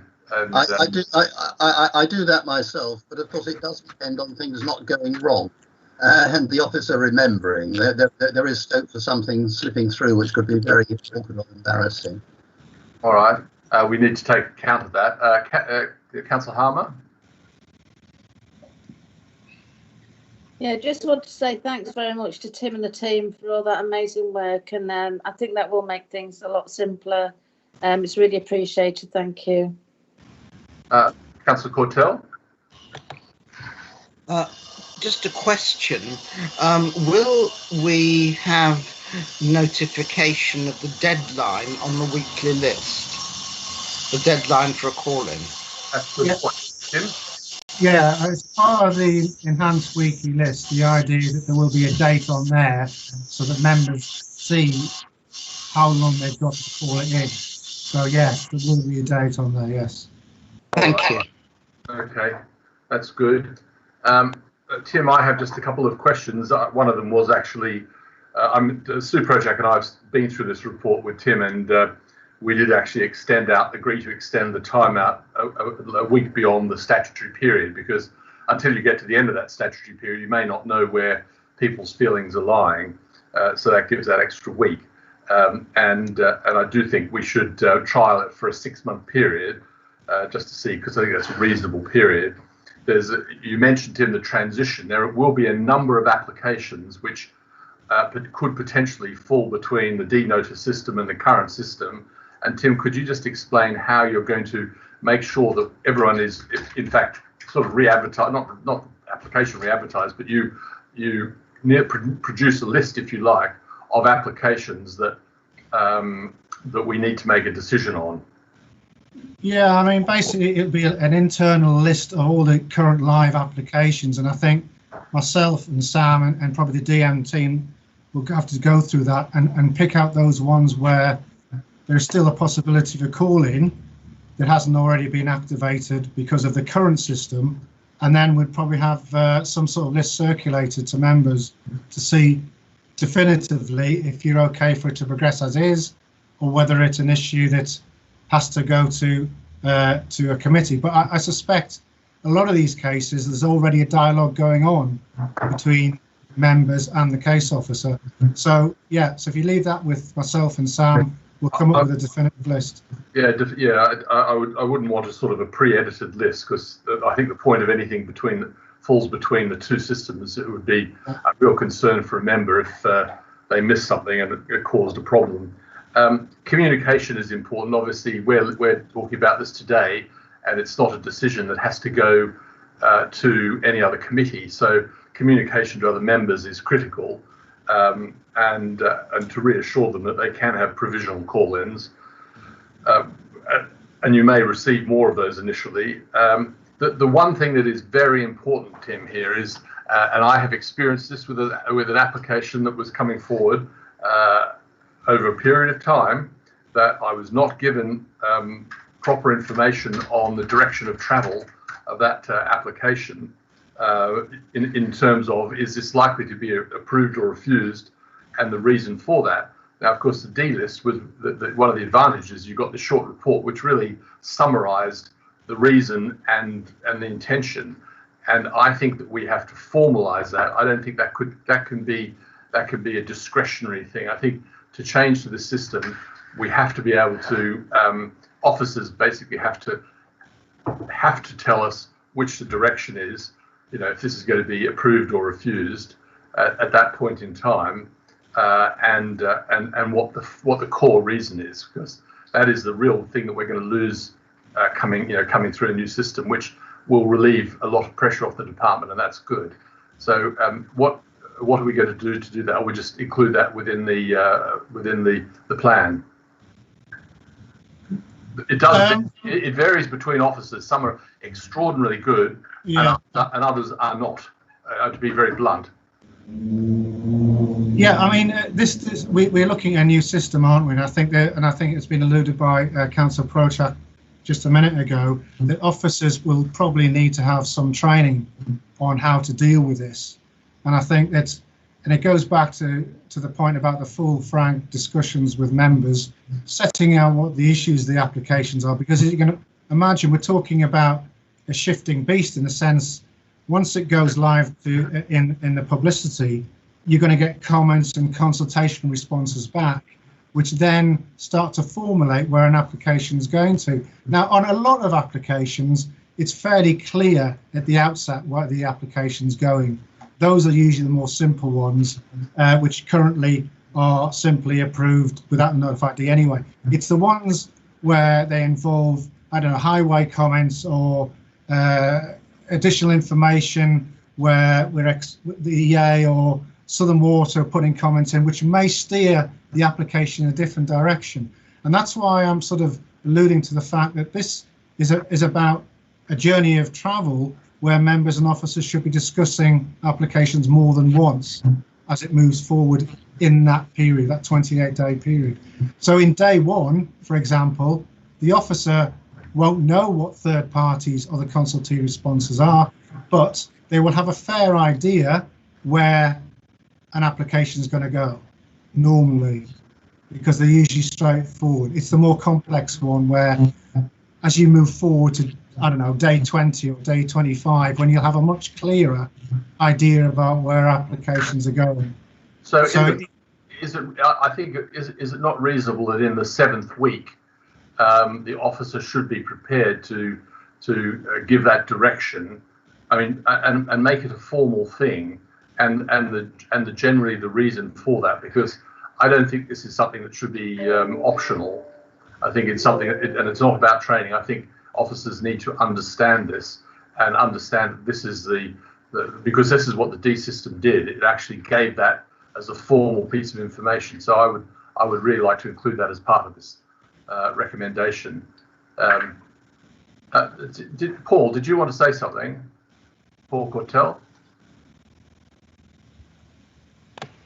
No, I just had that one question earlier on. All right, no, that's all right. That's okay. And why? Sorry, did I have my hand up or something? No, that's all right. No, John Barnes.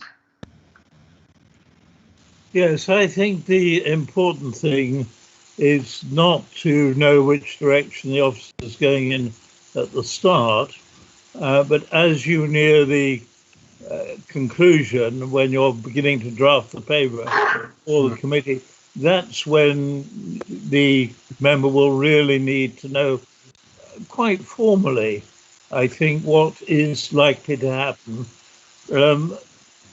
It doesn't need to be more than a word that it's likely to be refused or likely to be accepted.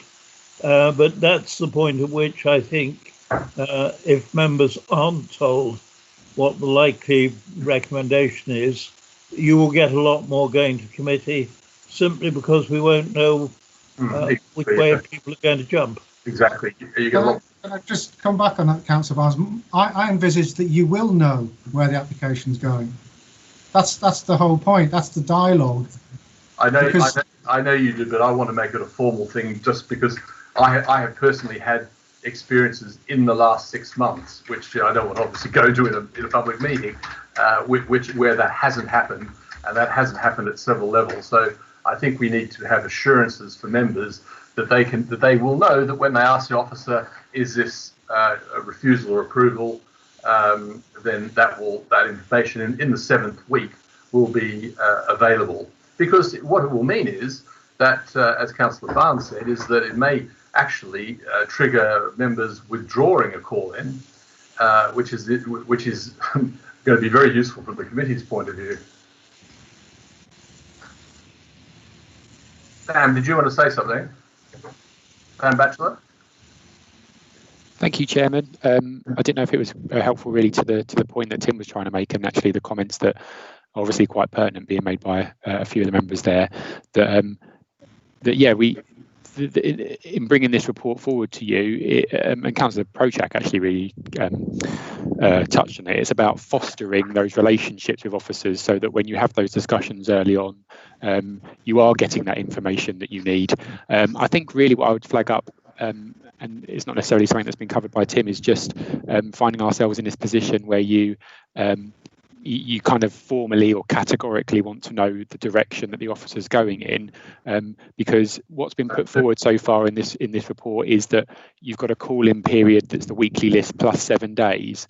So let's just say that's a bog standard application. Effectively, what you're talking about is a 28-day period. Now, Tim mentioned around that 25 day period, an officer would generally know which direction they're going in. And that's true. They would know that. And that happens in the majority of instances. So you'd be able to have an open and frank conversation with an officer and get a good idea as a general steer about what the recommendation might be. I mean, there's always going to be a caveat. They've got to write a report and it's still going to be checked by a senior officer. So you've also always got to bear that in mind. But there will be some instances where things aren't necessarily going to be up in the air in so much as an officer would have done a site visit by that point. They would have had the consultation responses, or most of them at least anyway, because the public consultation period would have closed, such that, again, they can still have a decent conversation with you about it. It's just that some things in terms of an officer's opinion don't come to a full conclusion until such time that they really get into the nitty-gritty right in that report. But what I would say in that respect is that doesn't mean that you then need any extended time, or that you need to worry that this introduction of this process is going to undermine your ability to be involved in any way.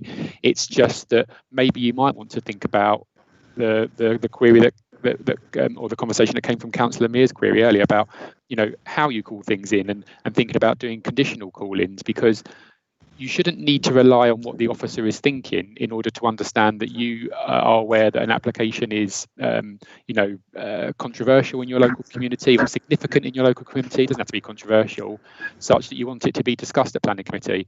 But I suppose I do take the point that, we do need to monitor it and ensure that just because we're doing it this new way, or if we do it this new way, that call-ins don't increase just because members don't want to miss out on the opportunity for an application that might be significant being discussed. So that's where the officer relationship will come in. But I think I just need to make it clear that you won't always know in every instance that an officer is completely 100% happy, but you should be able to have a decent conversation with them such that you will be confident in saying, right, it's getting close to this 28-day period now, do I want to call this in, even conditionally, which means you shouldn't then have to withdraw your call in later if it goes another way, and that hopefully the system should work out, because there certainly wouldn't be, if we adopted this approach, something where in the 7th week we'd be telling you what's going on, because you would have missed a boat, because we were saying it's the weekly list plus 7 days, so 7 weeks is too late. I wouldn't bring it up if it hadn't been a problem. I think during this trial period, I think we have to include this as part of the proposal. I know it makes you feel a little uncomfortable, but I think there are many we have mostly officers do this, but some don't, and I think it just has to be part of the procedure, not not viewed in any other way. I mean, councils operate on policies and procedures, and that's how you operate. So we have to make sure that we have a proper procedure in place. So. In that respect, then, sorry, can I just ask, because I think maybe I'm a little unclear, and Tim, sorry, I don't know, it might be clearer to you. What exactly are you saying the procedure or the additional element should be? Because I heard the words, it should be something formal. So do you mean something written from an officer saying? Officers need to be clear to members in the 7th week the direction of travel, whether it's approval or refusal, on an application, so that they can, and broadly the reasons, obviously that comes with that. So that they can truly understand whether they want to call it in or remove their provisional call-in. It's as simple as that, and I don't think it's worth making it any more complicated than that. So just to pick up on that, though, what do you mean by the 7th week? Do you literally mean week 7 of the application? Because that's not part of Tim's report to you. It's the extra. What are we? We've got the from the date that an application comes in, day 1. I think you've got. Am I correct in saying that the statutory period is 21 days? 21 days, but in fact the application has started to be processed before that time, and there is I believe when we spoke about it, we said it was from when the application comes in to the end of that statutory period is usually 6 weeks. Is that correct? And then we added another week. No, they did. Well, Tim can explain. Well, I was just going to say that, just going back to the point on the validation, in a perfect world, we have 5 days, a journey of an application, we have 5 working days to actually validate an application, and then you advertise it, and that's another 21 days. We're obviously given an extra 7 days, so that's the end of week 5/6, and then obviously the statutory period in which to get a decision out ordinarily is 8 weeks. Now you can appreciate there's quite a lot of support processes in and around those dates to make sure you get those decisions within time. Now, if we add another week, we are cutting very close to that statutory 8-week period. And I thought that the extra 7 days was that cushion that we were looking for to give members that comfort. Yeah, when we discussed it, you said 5/6 weeks, and I just added the extra week to the 6 and make 7. So it is the extra week after the statutory period, yeah. But by that time, we should have the direction of travel on that. So I've got 2 questions. One from Sam Coleman. Yeah, Chair. Sorry, no. I thought in the call-in form that comes with the weekly list, not only does it have the option for you to say call in if rejected, call in if recommended to be accepted, but it also says I would like to speak to an officer, and you can tick that box. Is that not sufficient in terms of making? I don't think we need to add anything to that, do we? I would like to report that would be perfect, but in my own personal experience, that has not been the case in terms of getting clear and clean information. John Barnes. Yes, the ongoing discussions are obviously very important. I'm thinking primarily of the ward members rather than anybody else. I think they need to be alerted. It may already be apparent that this is a controversial one, but I think they need to be alerted when the decision is likely to go in favour of an application, so that they have a chance to object at that point. Obviously, you can save a lot of time by not having to write out a great deal, because I think the obligation on the ward member at that point would be to have a conversation before he decides what he's going to do. So I take a lot of the paperwork out, but I still think you need an alert to the ward member that a decision is likely to be taken of this nature. And I think it should be fairly formal. Obviously, refusals are a different matter, because it will be very rare a ward member will want to call in a refusal. It will happen. It happened today, but that's a slightly different problem. Good. All right. Well, I think we trial it, and we trial it with that included, and in 6 months we report back and see how we're getting on. Sorry, Chairman, I'm sorry, I'm a little bit confused. So are we saying that it's 28 days, or are you saying that it's another week on top of that? No, it's a week. It's a week after the statutory consultation period. Right. So just for my benefit, so at that end of that period, you want something formal. What is it that you want formal? Is it a list of applications, or? Well, I think you can do it in whatever way you feel is right. I think it's simply that the officer is effectively obliged to tell the member the direction of travel on the application. Yeah, and I think that's what goes back to my original point. That's what we're hoping we were doing. At the moment, they're not obliged. It's a we'll try and do it and we'll train them up. But there have been issues, and the best way to deal with those issues is it is part of the deal, and that's the quid pro quo, if you like, on removal of the D list. Yeah, I think we're both singing from the same hymn sheet. I think it's the terminology maybe that's slightly different, but yes, I accept that. So very simply, the proposal is, which has been the report has been proposed and seconded, and I've added that the direction of travel should be advised to the member in that extra week after the statutory period, should they ask for that. Yeah. Yeah, and you also mentioned about a review after 6 months. Is that I think so. You happy with that time period? Yeah. Yeah, I think that would be a good time period. You've got to give it I'm sure it'll be fine, but I think with all new things, you get little glitches.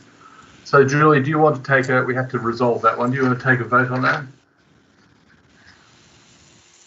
Or we can do it by default if you like. Does anyone disagree? Julie? No, I think because it's that hill change and it will be a change to the council's constitution as well, that we need to do it formally. Okay. So then, members, I'll call your names out in alphabetical order. Just a moment, Julie. Councillor Batchelor's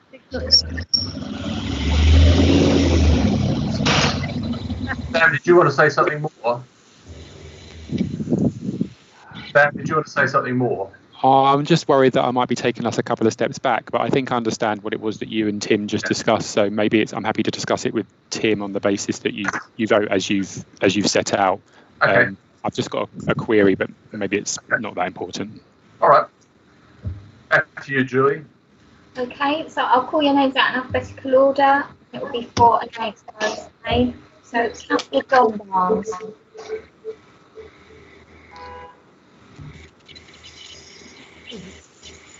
Councillor John Barnes. John Barnes is just. Yeah, I'm happy to vote for the trial. I just wanted to make the point. I think the important thing is the ward member should be kept in the picture. Thank you. I will vote for the trial. Thank you. Councillor Mrs. Barnes. For. Councillor Coleman. For. Councillor Curtis. For. Councillor Errington. For. Councillor Harmer. For. Councillor Johnson. For. Councillor Langland. For. Councillor Madeley. For. Councillor Mear. For. Councillor Prochak. For. Councillor Stevens. For. Councillor Thomas. For. And Councillor Vinehall. For. That's unanimous. Thank you very much. And moving on to item 11, which is appeals. Does anyone want to talk about any of the appeals? We've had none allowed, which is a very positive result for the council. Do we need to resolve that by vote, Julie, or can we just accept that if there are no objections? No, because it's only for noting. As long as nobody's got any objections, you can just do a nod on that one. Good, excellent. So the final item is to note the date and time for the future site inspections, which is the 8th of September. Now we're doing site inspections. Thank you very much. On that basis, we are finished. Thank you very much. Thank you, Julie. Thank you, committee. Ta-ra.